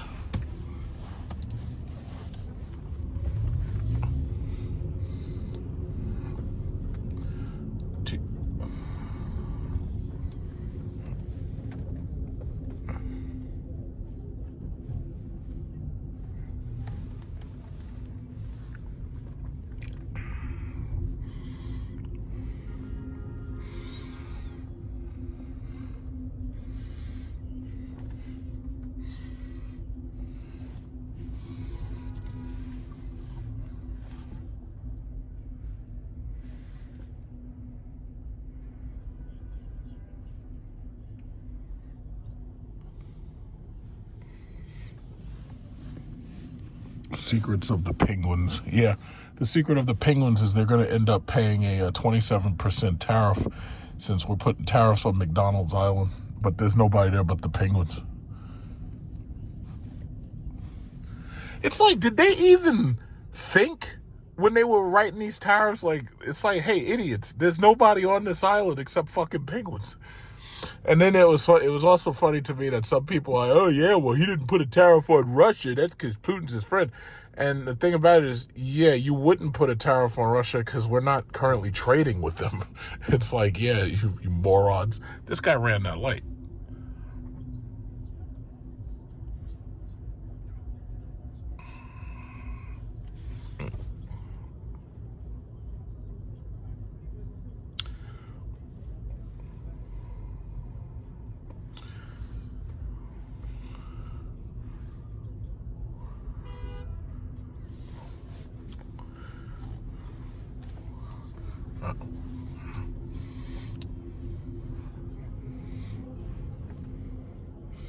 I don't see all the Disney characters and Spider-Man and all that. I don't see them out here. Maybe they do that only on Saturday or something. I'm looking at all these people. I'm like, what are y'all waiting for? What are y'all waiting for, the tour buses?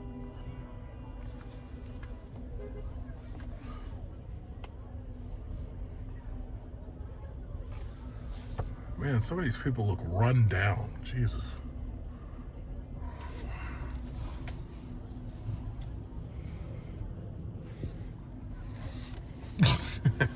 Some of these people look worn out. Sorry. You stay right there. Oh, shit. I don't want to get too close to anything.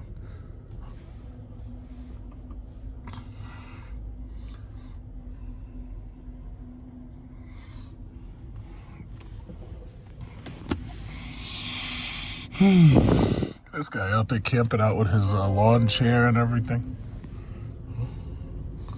What's he doing? Was he a vlogger? Alright, 2 miles left. Yeah, I'm not even gonna bother going down any of those streets. I'm just gonna go straight there. Because it's still too 2 miles down the block.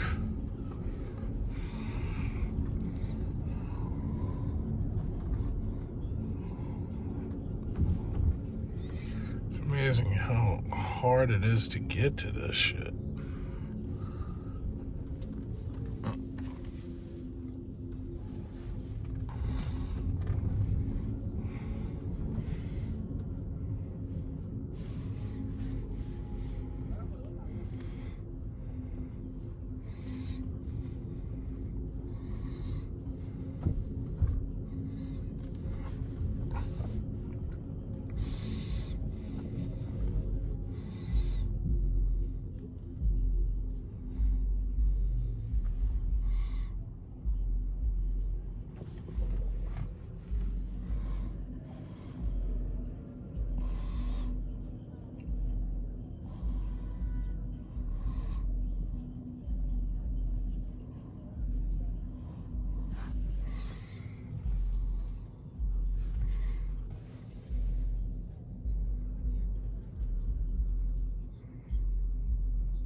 It's like, damn, full swing right now, man. She'd think this shit was rush hour. This is lunchtime. Who are you blowing at?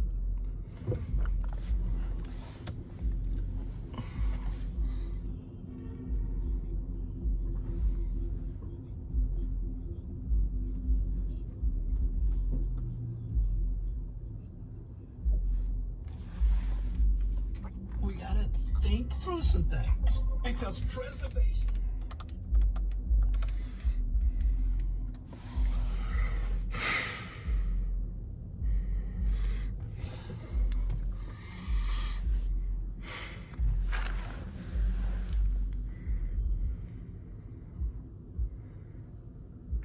I had no idea it was going to take this long to get here.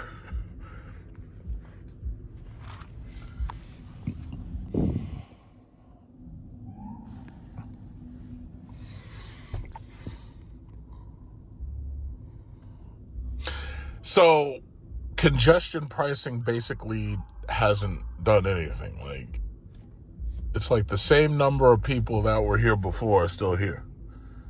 And to tell the truth, it kind of looks like things got worse. The whole point of congestion pricing, like basically congestion pricing is them just setting up cameras and saying, yeah, we're going to charge you just for being here. So somehow they got away with that shit.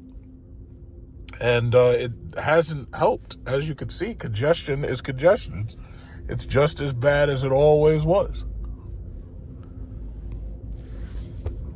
It hasn't improved one bit, but it really does appear to have gotten worse.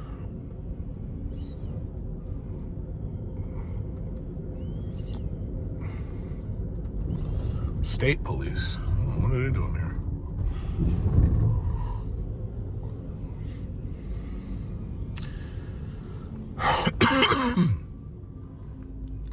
Now, this is where I would be getting off to go to Jacob Javits Center when I take the train to come over here. So I believe this is Penn Station, yes. So if I come over here to... Whoa, look at her. Holy shit. Fashion diva over here. Whoa, whoa, whoa. Fur is murder, lady. Jesus.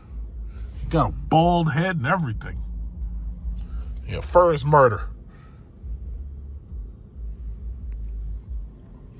The diva, what is it? The devil wears fur.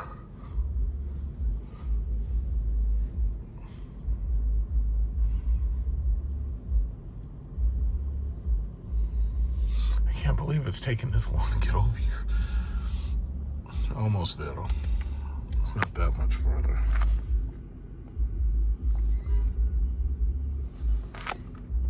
Alright. As I get further away from Times Square, the traffic should get a little bit better. I'd like to think so, anyway.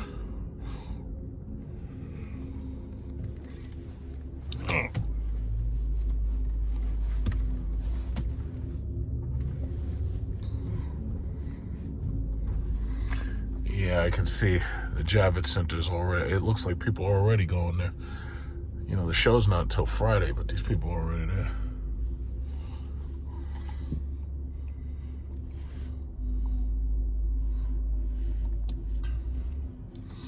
And see, that's the crazy thing. Like, a lot of the newest vehicles, they're not even going to have at the International Auto Show. And the thing about it is, I'm literally seeing the brand newest stuff in person, and I don't even have to go to the show, you know? So it's like, I've already seen the Lincoln Navigator. The only things that I actually cared about, I'm already seeing that stuff. Everything else, it's like I care less about. I don't know. I might go to the International Auto Show, but I don't even see the point, because YouTube doesn't boost the videos. Like, when you make videos at the NYA, they don't boost it, so they're not helping at all. So there's no point in doing it. You know, it used to be, you know, you make an NYS video and you get a lot of in 1,000 feet, views. turn right It's onto like West now. 21st Street. Now it's like YouTube works against you, for God's sakes. But that's okay. I'm just going to There's a speed camera ahead. I'm going to keep doing my thing, and I'm going to keep on taking advantage of that shit for the taxes. But other than that, man, YouTube sucks. It's like all those people... At the light, turn right onto West 21st Street. I never understood what they were talking about a long time ago when they'd be like, oh, YouTube is dying. It's like, yeah, now I know.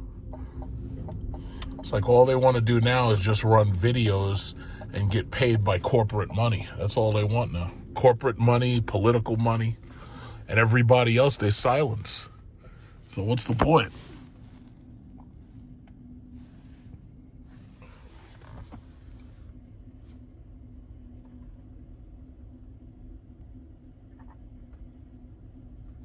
This video is going to end up being more than 2 hours long. Actually, it might be 3 hours long. I'm going to have to fucking delete everything I have in my deleted files. Make more space.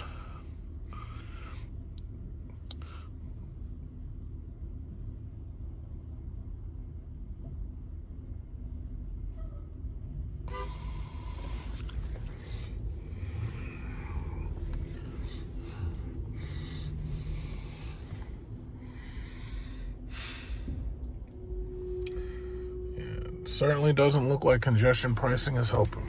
It certainly doesn't look like it.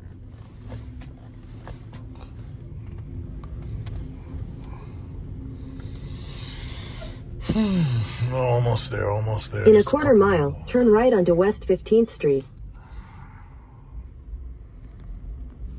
Oh,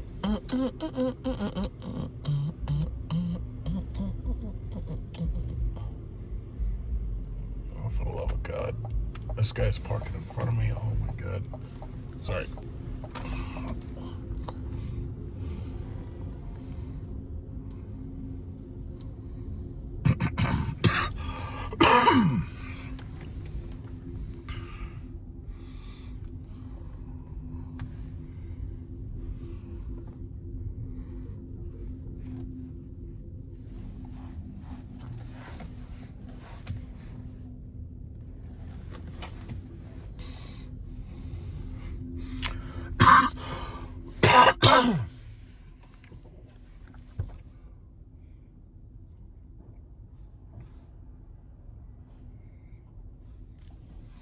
I just got to get out of here before 2. So I'm gonna be in there for about 30 minutes. Take a look at this thing. You can't really drive most of these things yet. It's like they have to set aside a vehicle for test driving. For the most part, you can't really drive these things. Let's go! What? It's green. What are you doing? I know you're in a Toyota, but for God's sakes, wake up. Yeah, get out of the way. This guy's up there like 2 miles an hour.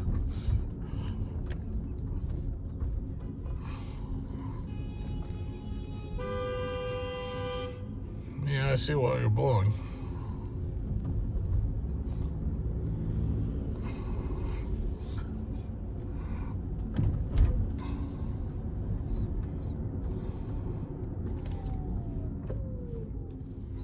At the light, turn right onto West 15th Street. All right, almost there. That's 15th. I think I should just probably maybe I go through Brooklyn and get out of here. In a quarter mile, turn left onto 9th Avenue.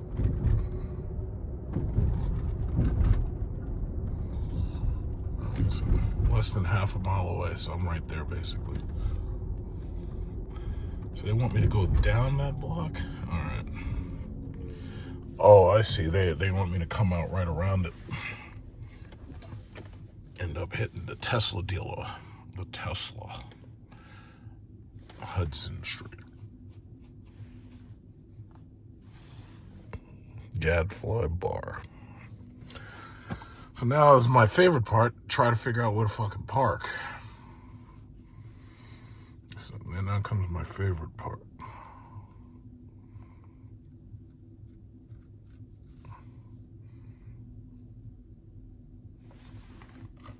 Was it insider trading? I don't know. I mean, he literally told his followers on Truth Social, this is a great time to buy. I don't think I've ever seen a president say something like that. Insider trading, if it is, well, I mean, no one's going to be held accountable. Amisha, I don't know. Yeah, if it was a common citizen or if it was a bank telling people to all of a sudden do that, then yes, like full stop, it would be considered insider trading. Because the president of the United States announced to people that they essentially needed to move their money before announcing that he was going to pause those tariffs.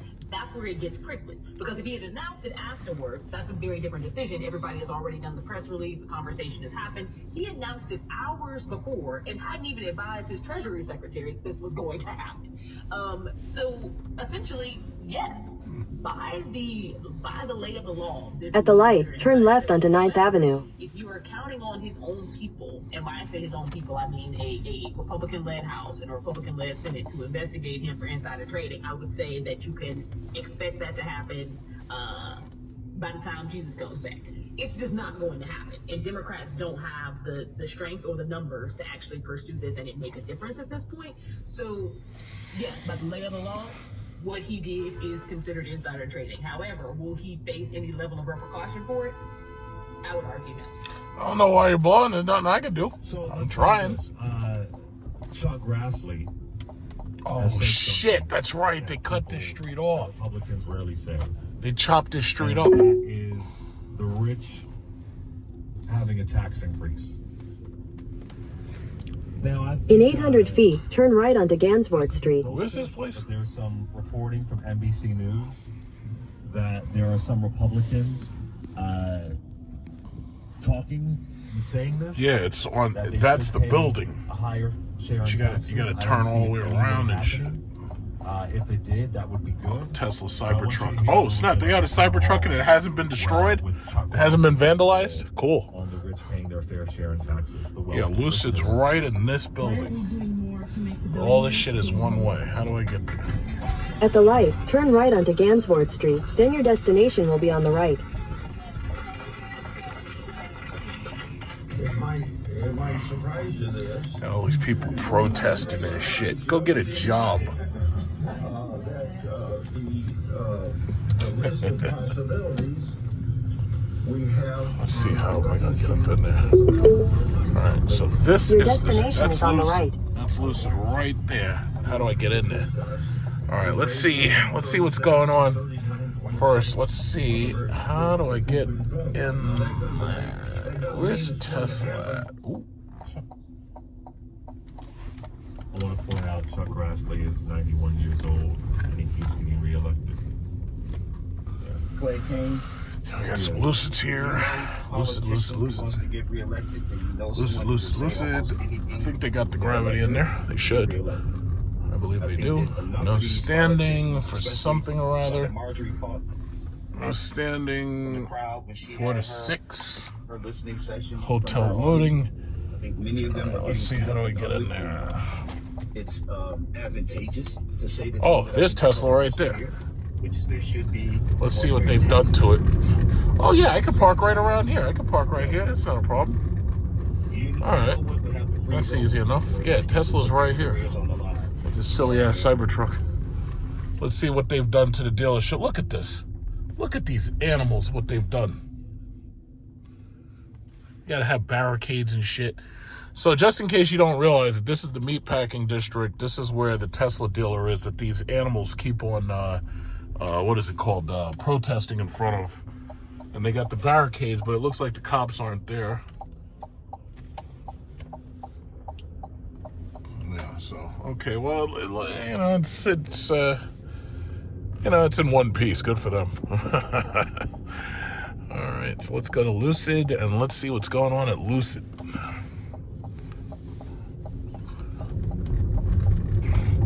Okay, can you park down here? No standing. 2 p.m. to 6? Shit. This sucks.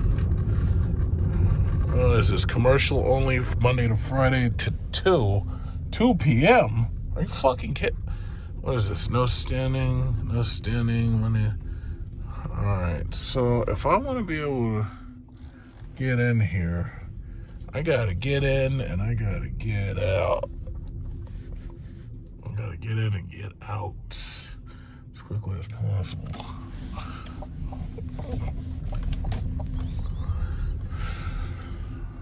That is the Target building. That is Lucid. I'm trying to get in there. So I'd be better off parking right behind that Lucid. But then again, what is this? Oh. Yeah, it's like they make it so you can't even fucking park right. Commercial only. I should be able to park right here on this block. Oh, is that an Escalade IQ? I think it is. I think that's an Escalade IQ. Nice. All right, this is metered till 2. I should be able to slide in here. I'll get in here. I'll get in, I'll get out.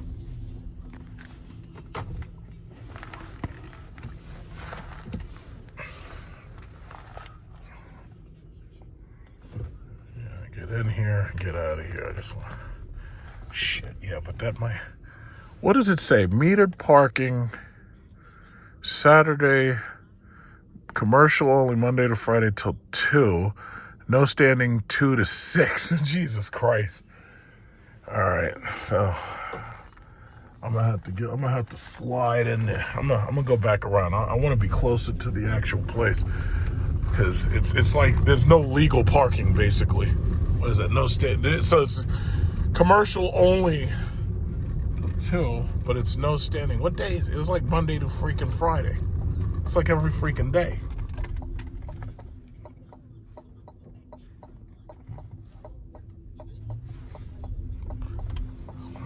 Damn it. All right, yeah, I'm gonna get in there. I'll figure it out. All days. It's freaking ridiculous.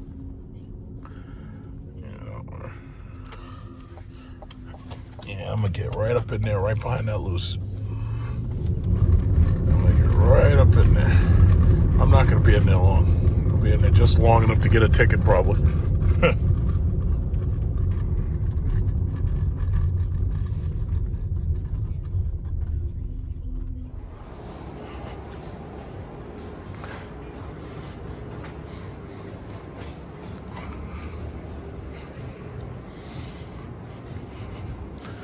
So that's the Lucid Gravity. It's a $100,000 minivan. All right.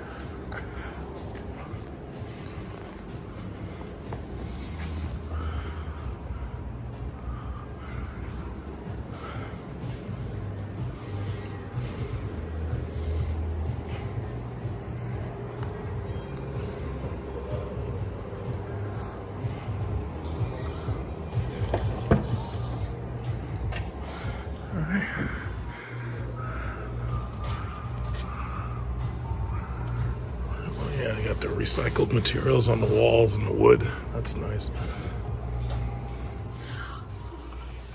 Everybody's doing their rear touchscreen for your AC.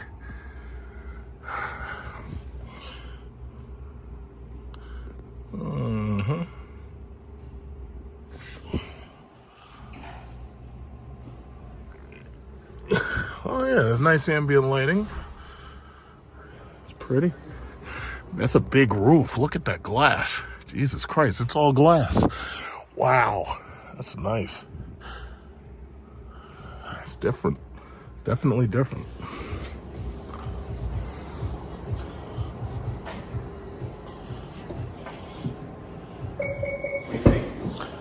Nice. Yeah, the interior decoration's nice. I guess it's the only one in the state, huh? This is literally the only one in the showroom in the world right now. Really? Yeah. So we're putting more in the showrooms, but we just had an event here, so they left one behind for us. So we get the first one. Yeah, I had to come all the way from Long Island. I'm closer to the Manhasset. And they were like, oh yeah, well we got it in the meatpacking district. Yeah, just right there. Took me like an hour and a half to get here. And of course I'm not parked. I'm parked right behind your white. Is that your car? That white Lucid that's across the street? I'm right behind it. Yeah, I'm not gonna be here very long, so I'm gonna, just take a quick look and then rush out. But because these meter maids are like parasites. I know. They're getting active now that the weather's weird too. Yeah.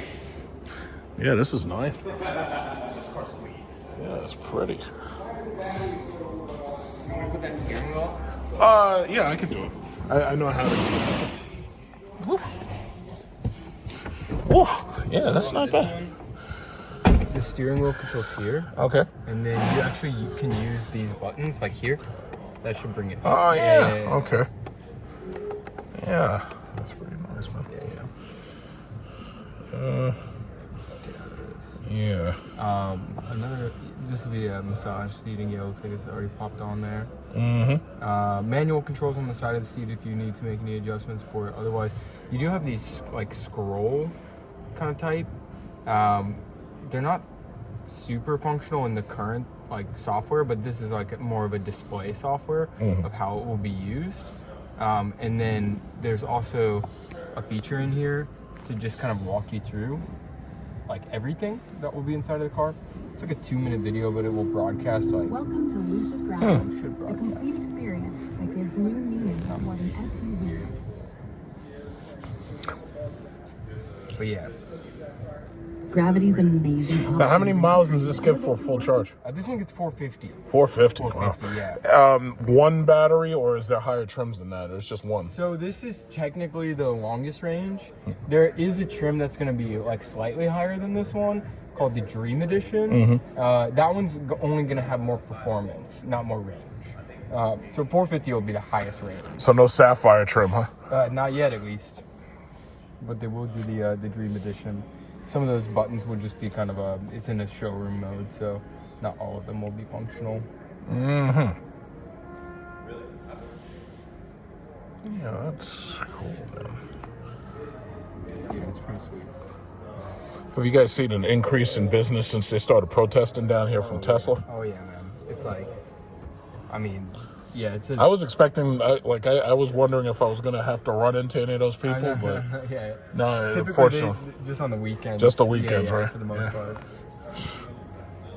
Yeah, this is nice. They really did a good job with this. No, it's awesome. I guess all recycled materials. Yeah, everything in here is like sustainably sourced. You can still get like a real leather interior. What's this material called? This is a micro suede. Micro suede. Yeah. But yeah, everything's like, this is a leather alternative, believe it or not. It feels like really, really good to me. Like this is all vegan leather.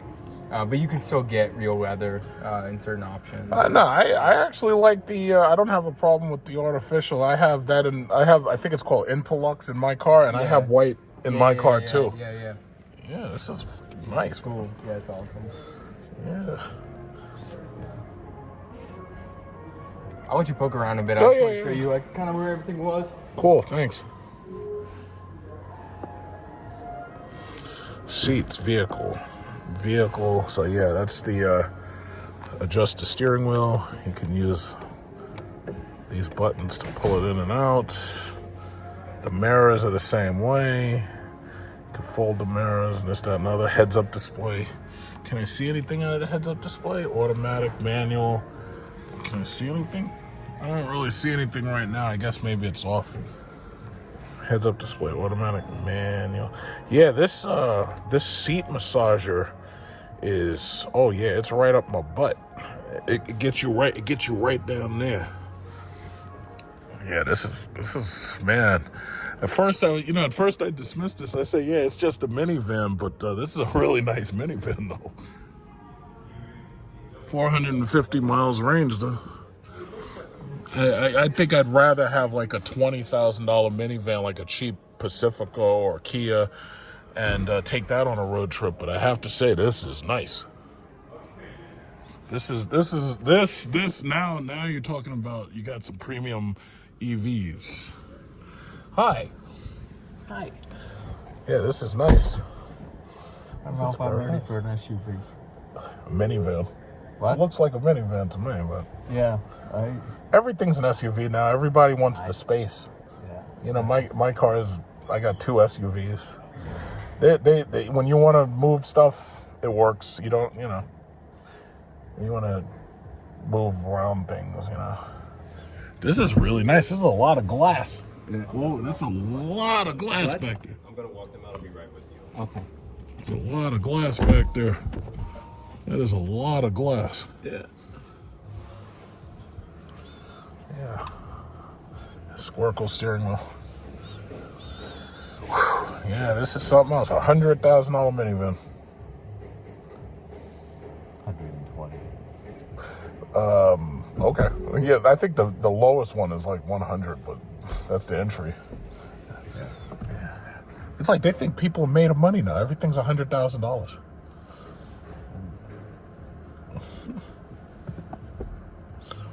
Oh, and you can do your seat massage on your side. Yeah. The unwind. It goes right up your back. It like needs you. Now the question is whether I want this or the air. Do you already have a Lucid? No. Yeah. Do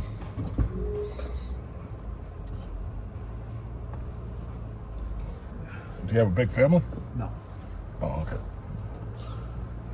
I guess the air. Or get the Sapphire. You can drag race everybody. You know what? I have a Tesla now, and I Which Tesla do you have? have an S. A Model S, yeah. How's it treated you? Have you had a lot of issues with I maintenance? just replaced the battery. How much was the battery? 10. 10? How many miles did you put on the car before you had to replace the battery? 95. Oh, okay. I guess that's about right. So it was out of warranty? Yeah. Oh, okay.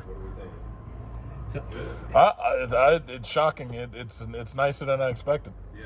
And it can fit the entire family. Yeah. But listen, you got Lucid you guys got to make something that breaks the $70,000 barrier or something cheaper than 60, because I own your stock and I need you guys to make more and more sales. We will. We have other mid-size in 2026, so that won't be a more affordable option. Okay, that sounds good. How are you? Yeah, I like it. I like it.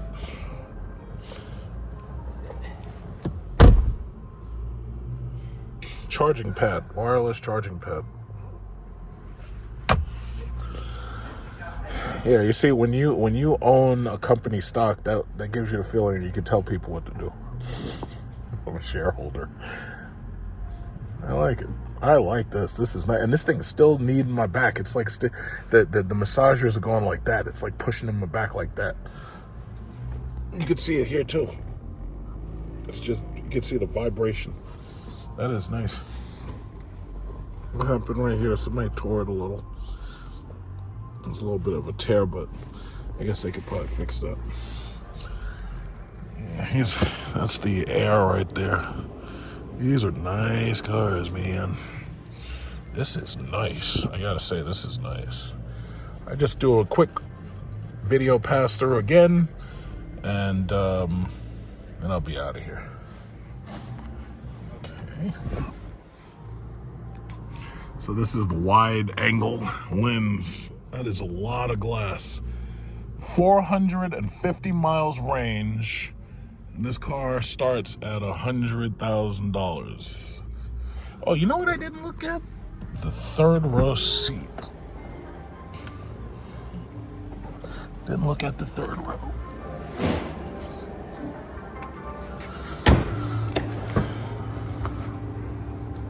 Gotta look at the third row.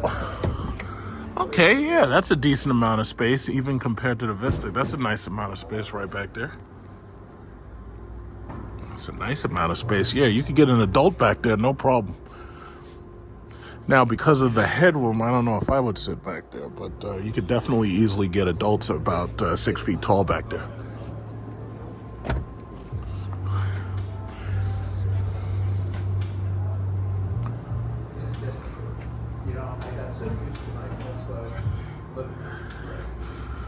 Yeah, I like that. I like that ambient lighting. That is beautiful. I like that.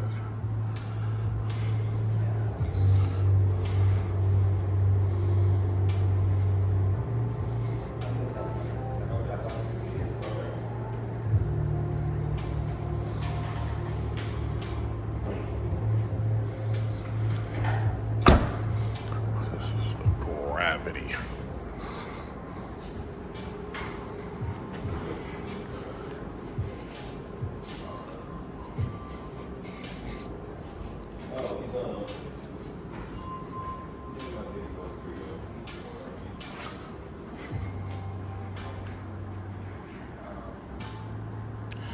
Beautiful. I like this. I really like this. This is nice. At first I was making fun of it. I was like, oh, it's just a minivan. Nah, this is nice. This is a really nice minivan.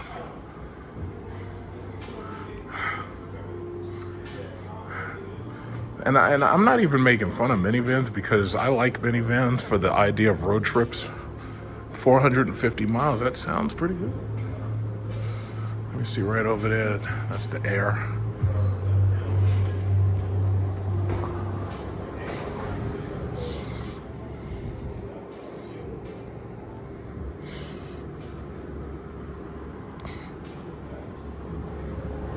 They have the two-tone interiors. So they got gray up front and orange in back.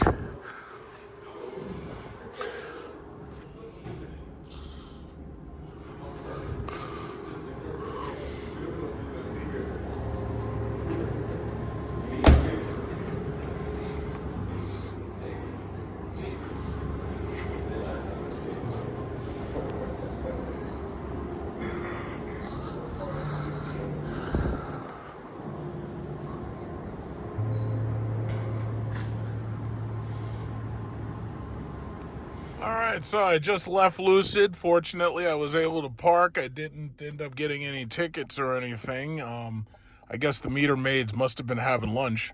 But very nice car. I'm actually very, very, very impressed with it. Very, very nice. You know, so I still have Lucid stock. And now that the entire stock market's on sale, who knows, I might buy a little bit more. I heard the Saudis are going to be their new big investors. I think they always were, but it looks like the Saudis are going to mostly be investing in Lucid for the time being. So now comes the part where you got to try to escape Manhattan. So I'm going to probably try to hit Cat's Deli. And if I'm lucky, I might be able to slide into a park if I'm lucky. And grab some of those beautiful sandwiches. I'm not going to get corned beef. Sometimes I get corned beef. I'm just going to go for like maybe 2 pastrami's. But that's like $50, you know. And split that with my chick.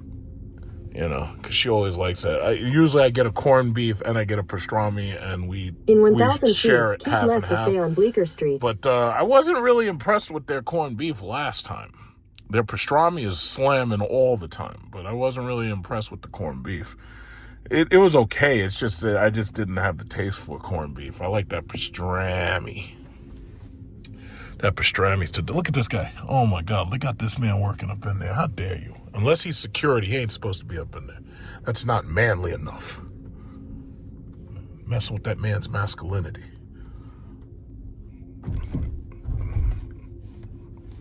These are the same people who probably be protesting at Tesla every Saturday.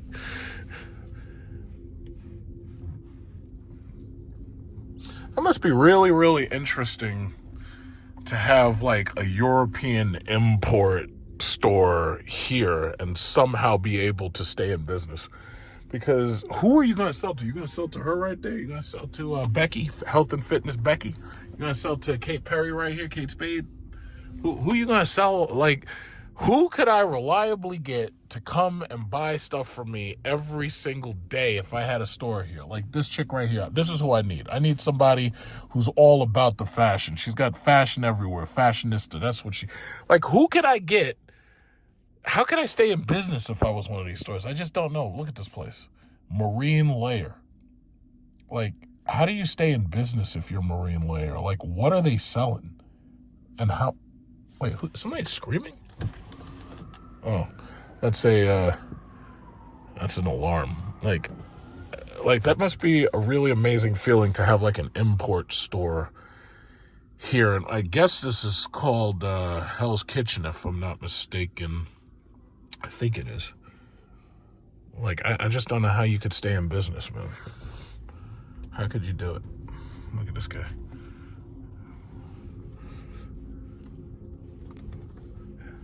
Set. Like, how does Set stay in business? Keep left to stay on Bleecker Street. I don't even understand. Like, how do they stay in business? Proving that you look good from every angle, huh? Set. Like, this chick walked in there with her boyfriend, I guess, and she didn't even buy anything. So how do I stay in business if y'all want... Look at these people. They walked in there. They walked out of there. They didn't buy nothing. How can I stay in business? Like, I can't rely on these people to stay in business. Like, how can I do a European import from London and from Italy if y'all not going to buy? You got to walk in there and spend money. Like, if you're not going to spend money, then, like, what are you there for? You just wasted my freaking time. Continue on Bleecker Street for 3/4 of a mile. This chick right here. Yeah, go ahead. I'll be nice today. Look at it. She doesn't have any shopping bags in her hands. Like, she didn't buy nothing. I need her. Look at this. Like, nobody's got shopping bags. She didn't buy nothing. If you don't buy nothing, how do I stay in business down here? Like, I think these stores are fronts. Like, how could you stay in business and nobody's buying nothing? I don't see nobody walking around with, like, shopping bags. These people walking around staring at the sky. Look at this. Look at this. The food, I can understand. Like, if you have a coffee shop, these people got this place wall to wall. What is this? Mama's 2. I don't know nothing about this place. But I don't know how you stay in business. I really don't. Shoe repair. I haven't seen one. We used to have a shoe repair over in Jamaica Avenue. Like, I haven't seen one of those in a while. Basically, nobody repairs their shoes. They just go get new ones. That's the problem with our economy. Look at this guy. He got a big old slice of pizza. Where did he get that pizza from? He must have bought it from right here somewhere. Mama's 2 must be a pizzeria. But it's crowded. Natty. I wouldn't want to be in business down here, man. I'd be out of business very quickly. Like, how could you stay in business here? Like, I don't see anybody shopping. This chick's got a bag. What does it say on there? It says slumber, lumber. I don't even freaking know. Bleecker Street Pizza. I don't know. Oh, you push the button? Yeah, that'll solve problems. Look at this kid. G-Line. So they sell bikes. Okay.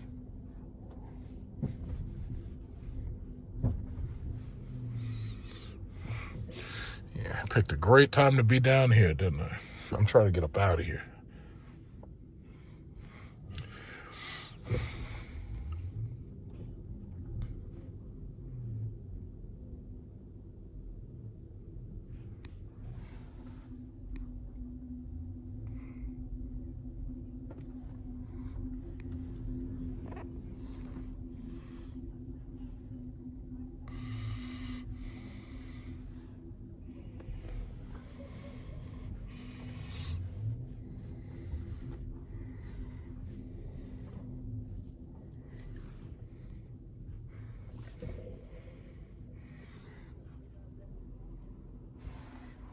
no slices. So you got to get a whole pizza?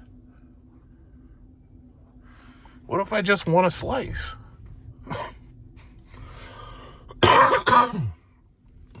Hey, T.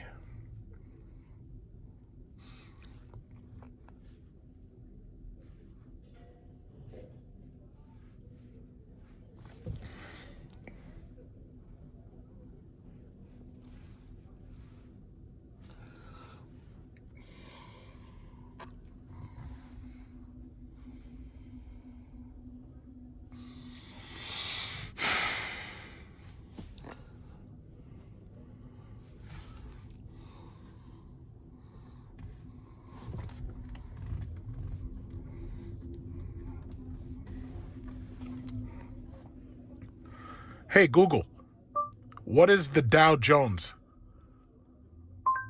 The Dow Jones is down 1.59% to 39,728. Damn.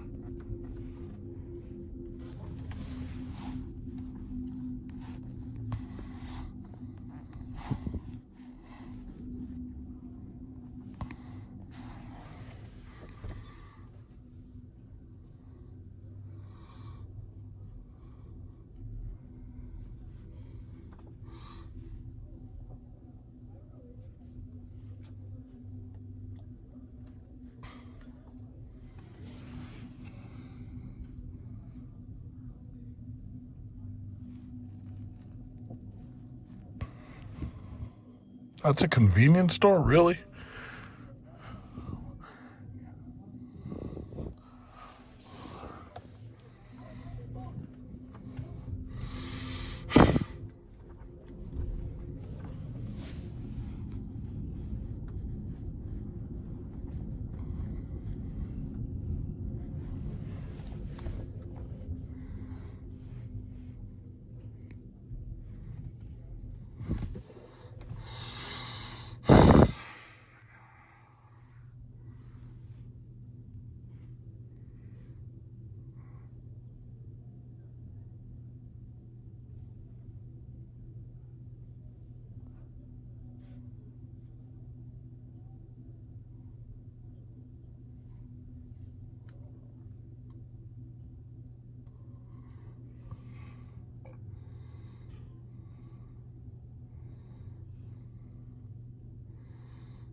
You know, it's funny. I'm less than 1 mile. I'm about 1.1 miles away from this place, and this traffic makes it like I'm like an hour away. This is ridiculous. It says it's going to take 10 minutes to drive 1 mile. Vinci. What do they sell? I have no idea. It looks like souvenirs of some type. I don't know what the hell it is.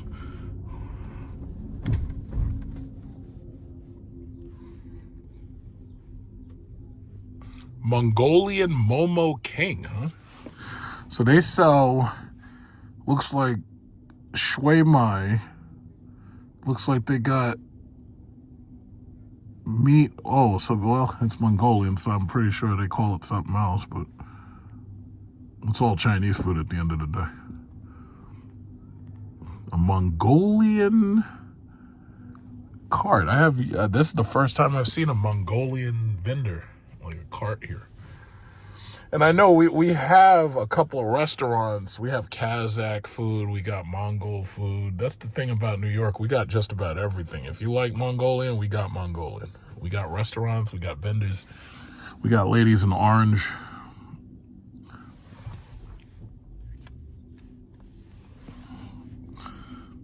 That looks pretty good. Momo King. The lady in the orange.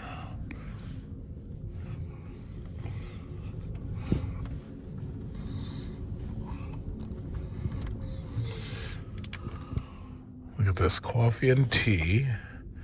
Funeral home. What we got around here? Masala time. That must be Indian food. El Gelato Italian. Okay. Chow House. Some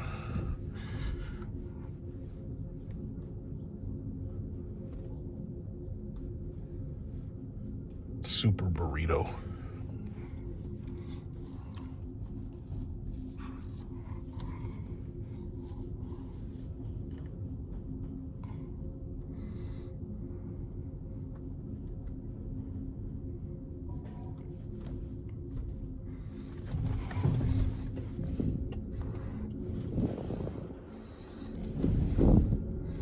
Almost there. I think I'm almost a half mile away. It just takes forever to go anywhere.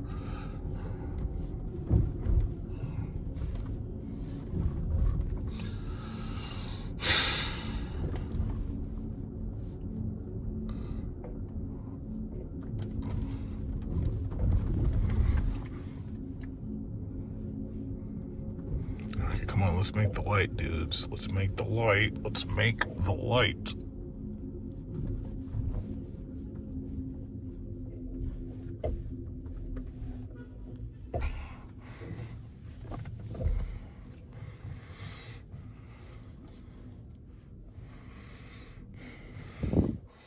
We're still on Bleecker Street.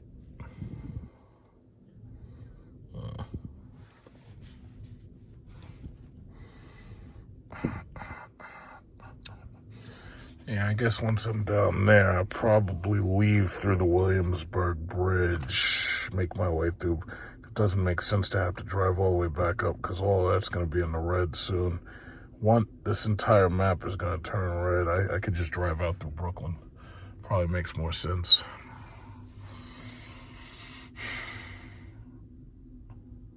Williamsburg Bridge and Brooklyn Bridge.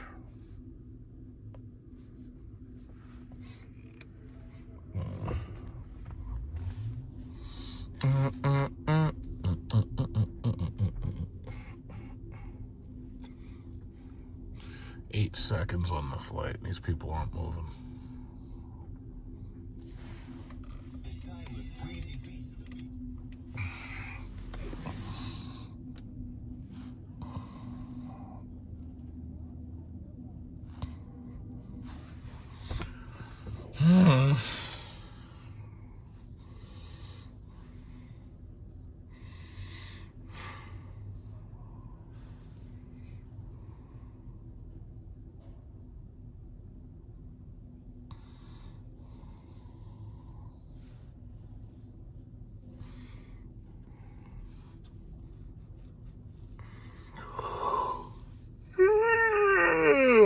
Oh boy.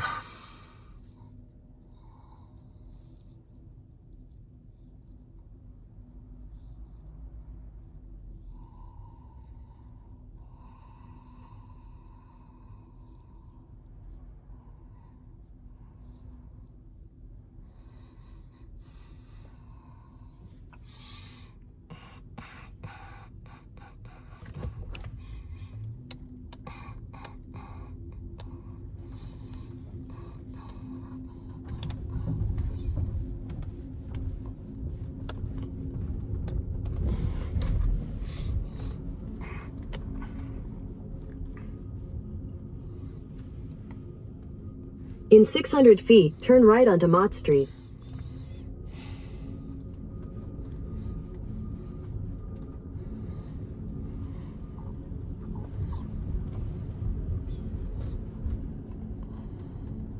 Turn right onto Mott Street, then turn left onto East Houston Street.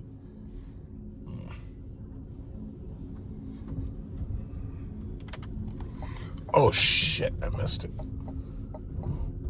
Yeah, that's okay. I can probably... In 400 feet, turn left onto Bowery. Oh. At the light, turn left onto Bowery, then turn right onto East 2nd Street. Damn it.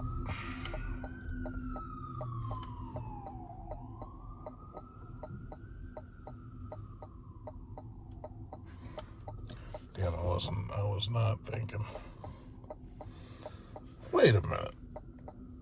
Oh, I guess it's because they don't let you turn there.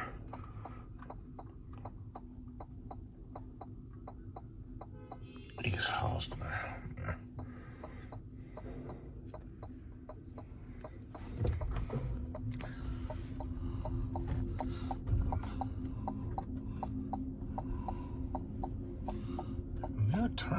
here.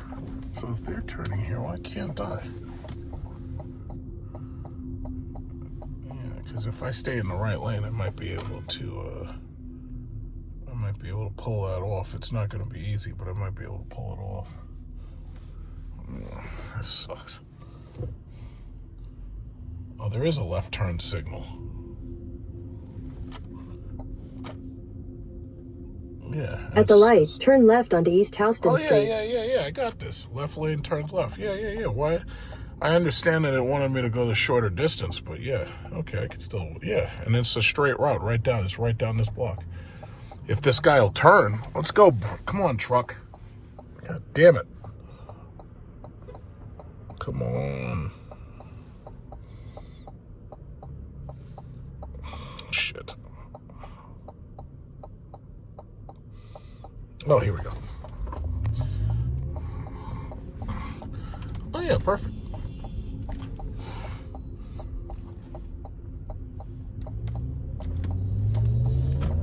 In a quarter mile, turn right onto Ludlow Street.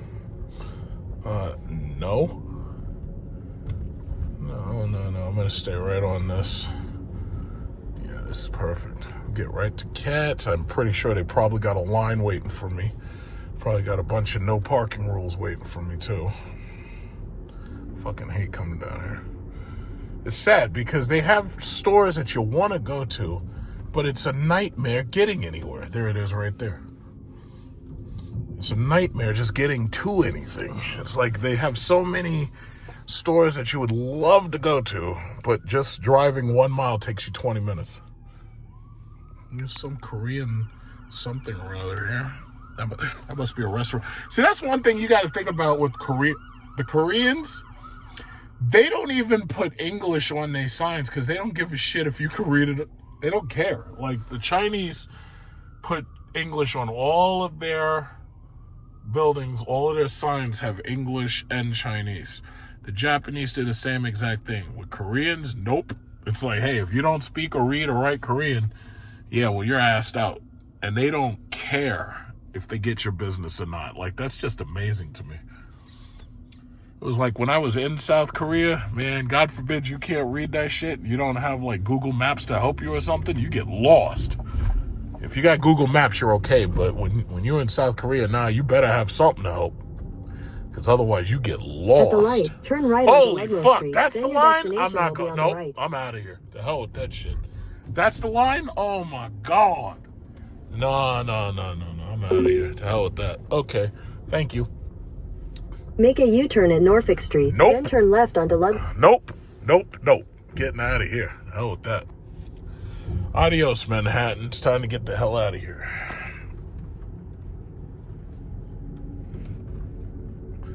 All right, so what can I do? Let's see, search.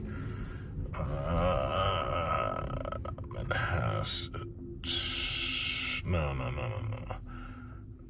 Let's see, where do I want to go? John F. Kennedy. Yeah, Terminal 1. Start. Congestion relief zone en route. Yeah, I just want to... Head east on East Houston Street toward Clinton Street, then turn left onto Avenue B. They want me to go back? I'm just trying to get out of here. You know what? To hell with that. I'll just, I'll figure it out. I'm not going, well, I see where the Williamsburg Bridge begins. I might just have to do that. Yeah, you know what? All right. I guess I ain't got no choice. At the light, turn left onto Avenue B, then turn left onto East 2nd Street.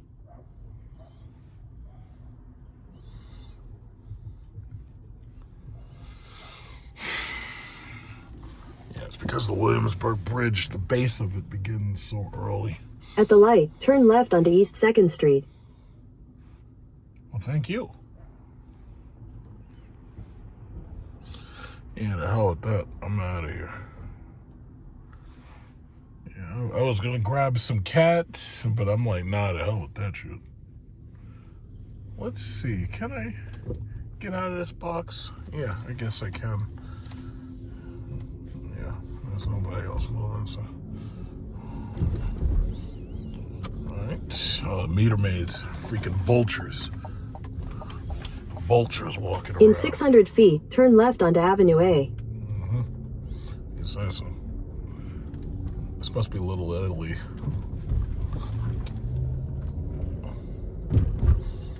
Freaking that wine At the is light, insane. turn left onto Avenue A. No way in hell I'm waiting on that bullshit.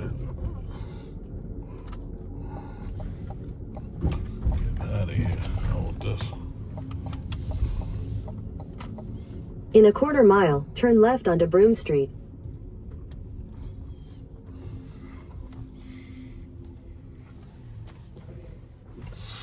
This is madness.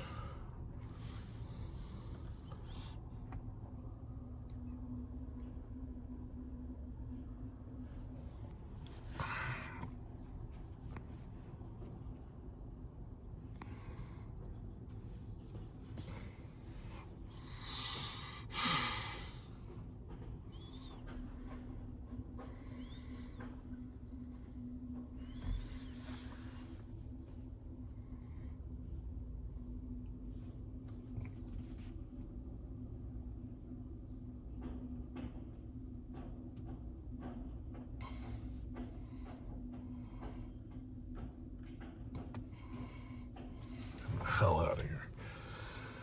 Oh boy.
I'll wait till.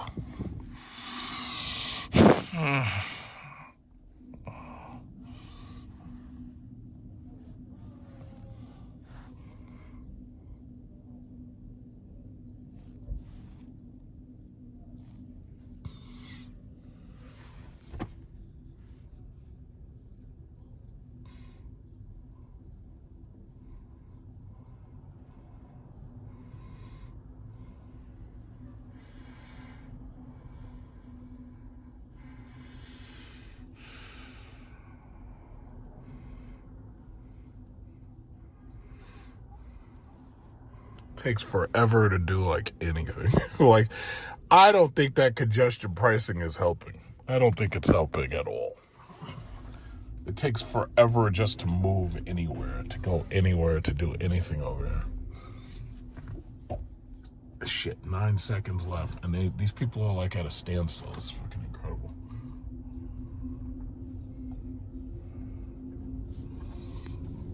Look at this guy. Dude, you should get out of that street.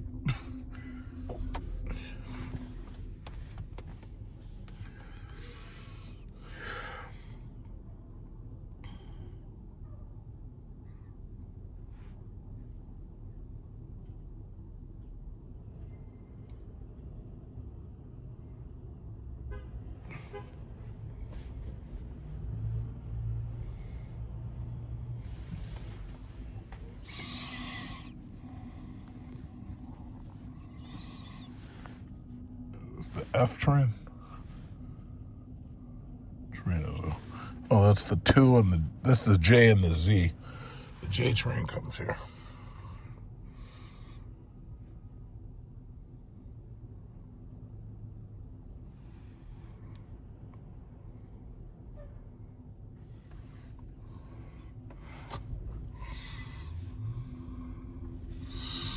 Yeah, so instead of going all the way around, I'm gonna spin a U. If I can spin a UE right here, and then be right out At the of light, here. turn left onto Broome Street, then turn left onto Norfolk Street. Cadillac. All right. Try not to hit me in the back, sir. Thank you. Yeah, sorry about that. I just needed to more efficiency there. Thank you. Sorry about that.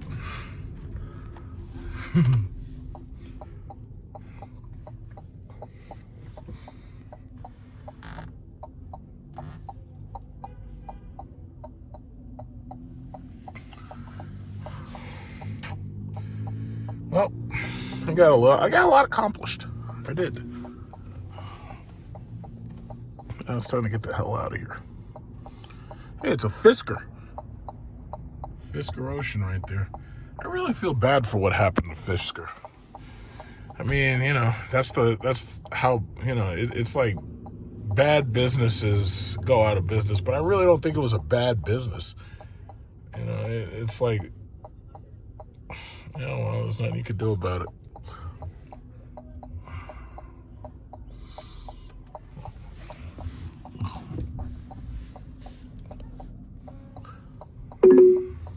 At the light, turn right onto Delancey Street. Look at this guy right here. This is Continue America. for half a mile. Don't let me catch you slipping. This is America. Don't let you catch you slipping. Yeah, just hurry up and get out of the street. Come on, let's go. This is America.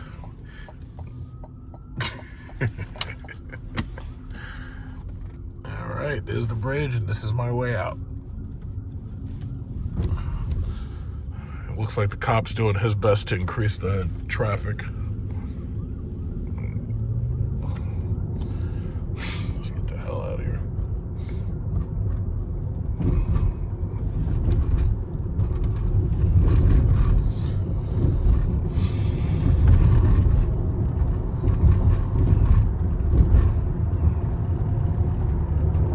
In a quarter mile, keep right to stay on Williamsburg Bridge.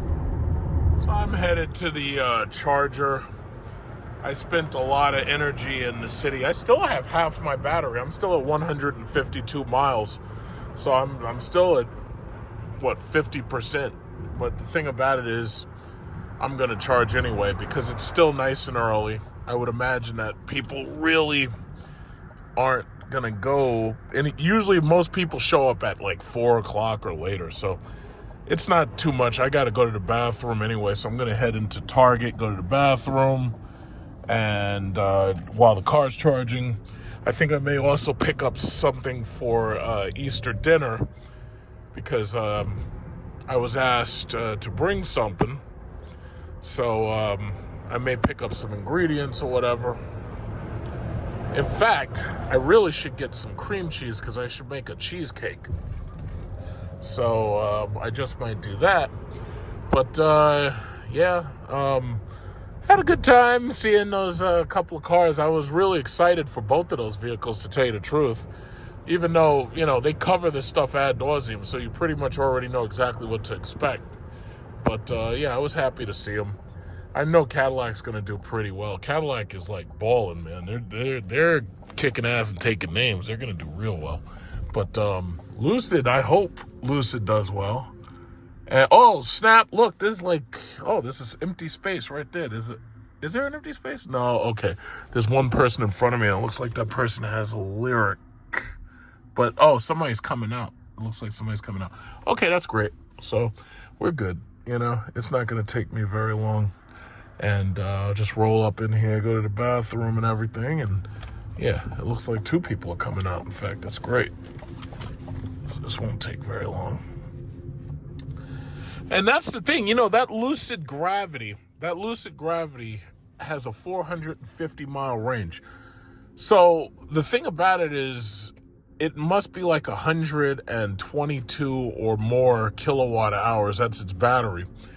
So basically, it would take about maybe an hour and a half to charge it. Most of these chargers, however, only give you like about an hour to charge. And after that, they cut the power because they are trying to move the line along, and they don't want it to charge. They don't want to take too long charging. Oh, so this lady right here, she's just getting started. That's not a big deal. But yeah, don't put it on the ground. You know how those plastic things, they break. Don't put it on the ground, lady. Yeah, it's Karen.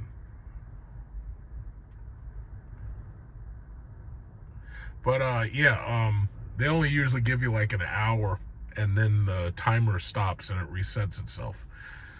So I would imagine that to charge that thing to full, you basically need probably about an hour and a half. It doesn't really matter how fast it charges.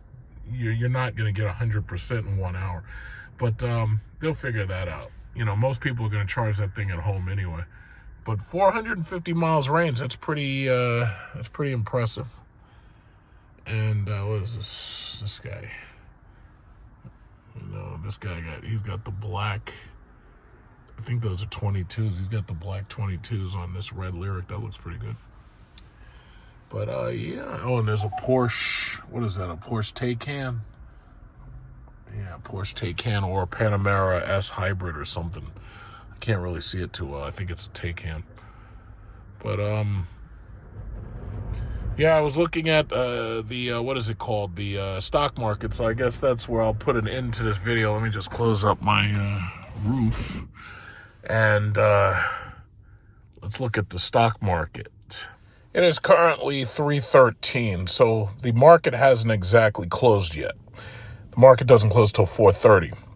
The Dow Jones is at 39,543, so it, looks like it dropped close to 1,000 points because I saw it at 40,400 this morning. Gold is the only thing that's basically solidly up. So I'm pretty sure Peter Schiff is going to be bragging about, oh, I told you so. I told you all the institutional investors were going to go to gold. I told you all the countries are going to go to gold, blah, blah, blah. So yeah, gold is up at $3,353 per share of gold CF. Everybody else is in the red. Tesla, for example, is at $235, so they dropped like $10 since this morning.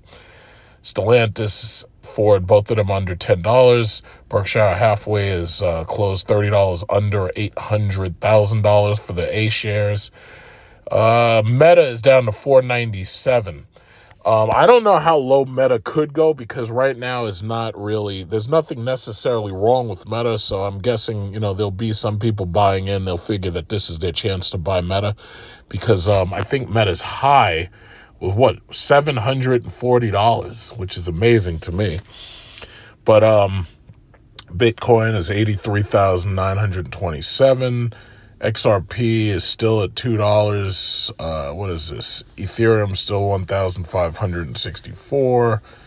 So not much moving there. Let's see. Rivian 11.28. Lucid is at $2.28. So basically, yeah, the entire market's basically down. So let's see the official news for the official numbers, since I love the objectivity. Dow loses 600 points. NASDAQ falls 3% on big tech drop and tariff fears. Stocks fell sharply on Wednesday as investors heeded a stark warning from NVIDIA that pressured global tech and concerns from Federal Reserve Chair Jerome Powell about the economic impact of tariffs. The Dow Jones Industrial Average lost 692 points, or 1.7%. The S&P 500 dropped 2.2%, while the NASDAQ Composite pulled back 3.4%. Shares of NVIDIA sank 8% after the chip giant said it will post a $5.5 billion quarterly charge related to exporting its H20 graphics processing units to China and other nations. Anything else of value? We may find ourselves in a challenging scenario in which our dual mandate goals are in tension. Powell said in prepared remarks before the Economics Club of Chicago, if that were to occur, we would consider how far the economy is from each goal and the potentially different time horizons over which those respect gaps would be anticipated to close. The U.S. has announced levies on many countries, but some were put on hold for 90 days last week. Duties on China were excluded from that delay. Trump announced an exemption on tariffs against smartphone and PC imports over the weekend, though he later hinted that this was only temporary. Since Trump administration first announced its reciprocal tariffs on April 2nd, the S&P 500 and NASDAQ composite each dropped more than 7%. The Dow has lost about 6%. NASDAQ, bear market territory. Well, you know what? Long story short, I already said it. You know, and it's funny because, like, now it's funny now you see, like, you got to end up arguing with people about this tariff nonsense.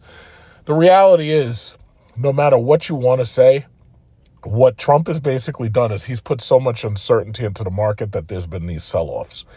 So the really rich, they can afford these massive sell-offs. They're not worried about it. You know, in fact, they're probably buying right now. They're probably not even selling.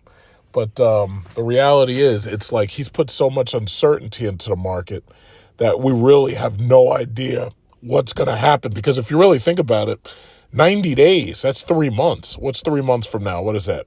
That'll be somewhere maybe August.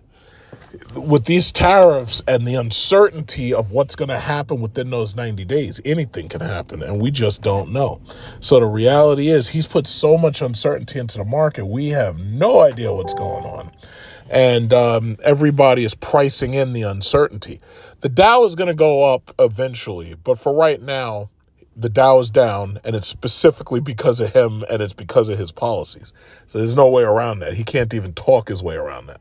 But bottom line is all you can do is you can dollar cost average into certain stocks. Right now, I wouldn't be putting too much money into stocks. And I may not have mentioned it. Coca-Cola is having a stock split very soon. I don't know why it said coal. Coca-Cola is doing a 10-for-1 stock split. Right now, Coca-Cola is at $1,391. They're doing a 10-for-1 stock split. I believe the stock split is subject to shareholder approval. It's going to happen. And they picked a good time to do it because people are getting their tax returns. So if you never had Coca-Cola shares and right now you're interested in getting Coca-Cola shares, well, I mean, they're at $1,400 almost per share. And they're about to do this stock split 10-to-1. So if you want into the market, you could buy in before they do the split. But again, with these tariffs, I can't even really tell you to just buy the split. I can't tell you that because with the tariffs, there's too much uncertainty. Right now, in my opinion, the best thing you can be doing is saving your money. Put your money into the bank, you're not going to get much. And it's sad because when you put your money into the bank, you get almost no return. They know that. They also know that most people are going to be like, well, why should I put my money into the bank when I put my money into the stock market? But then when you have somebody like Trump put this crazy ass legislation together, I mean, and they didn't even think about it. The fucking McDonald Islands with penguins on it, really? You didn't even think about this shit.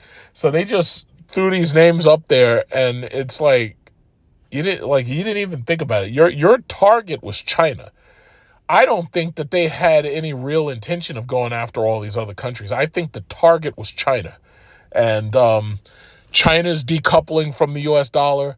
America's decoupling from China, it looks like. And it's like China was always the target of this.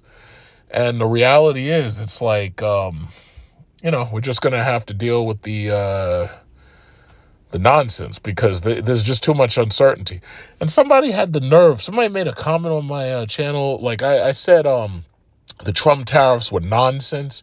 They are nonsense. We're not going to get all these factories and shit back from fucking China. It's not going to happen. And even if you did, who are you going to get to work in them? I'm not working there. I got a better job than that. Most of these other Americans, they got better jobs than that.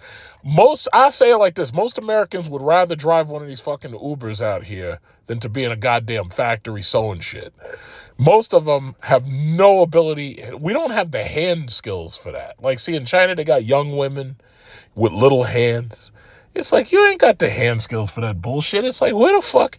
Like, they didn't even think this through. I could understand if they said, okay, we're going to bring back factories and we're going to do it little by little.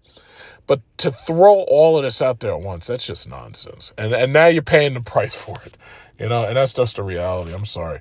So Coke is doing a stock split. You can either wait until after the split is done, or you can buy the split before it splits. It's up to you. I bought just about every stock split. Anytime you see a stock split, usually I'm buying into it. I bought Walmart stock split. There was somebody else before Walmart who split. Oh, yeah. Chipotle. I bought the Chipotle split. I bought the Walmart split. So I'm definitely going to buy the Coke split. I've got extra money laying around. So me personally, I don't want to tell you to do it because, again, I can't guarantee anything at this point. Before, I could have pretty much guaranteed that shit was just going to go up, but with fucking Trump in there with this bullshit tariff thing, I can't guarantee anything. I can guarantee that over time, whether he's in office or not, I can guarantee it'll go up. Dow's going to go up to probably 50,000 because we have so much inflation factored into the Dow. The Dow may go up to 50,000. I can't promise you anything with this tariff shit out there. I can't. Everything could drop tomorrow another 1,000 points. I can't promise you anything. I'm sorry. So I know what I'm going to do with my money because I got a little bit of money that I got, what is it called? I have the, what is it called? When there's blood in the streets, buy property money. So I can risk it on some Coca-Cola. What I might do, if they say it's, 10 for 1, it's like, I usually recommend that you buy one share and let it split into 10. But, if you're built like that, I know it's tax season, maybe, you buy 2 shares. That's like, what is that? $2,700, a little less than $3,000, buy 2 shares, if you can afford it. Like some people can't afford it, but I'll let you figure that out.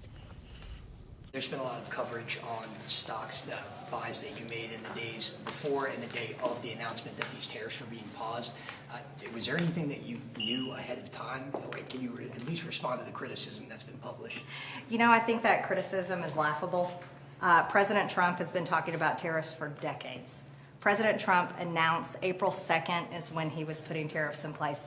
I have a fiduciary agreement with my portfolio manager. I don't place my buys and sells. That's something that the portfolio manager does for me, and he did a great job. Guess what he did? He bought the dip, and that's what anybody that has any financial sense does when they know the market's going to be going down. That was obvious to everyone, and President Trump had announced tariffs long before.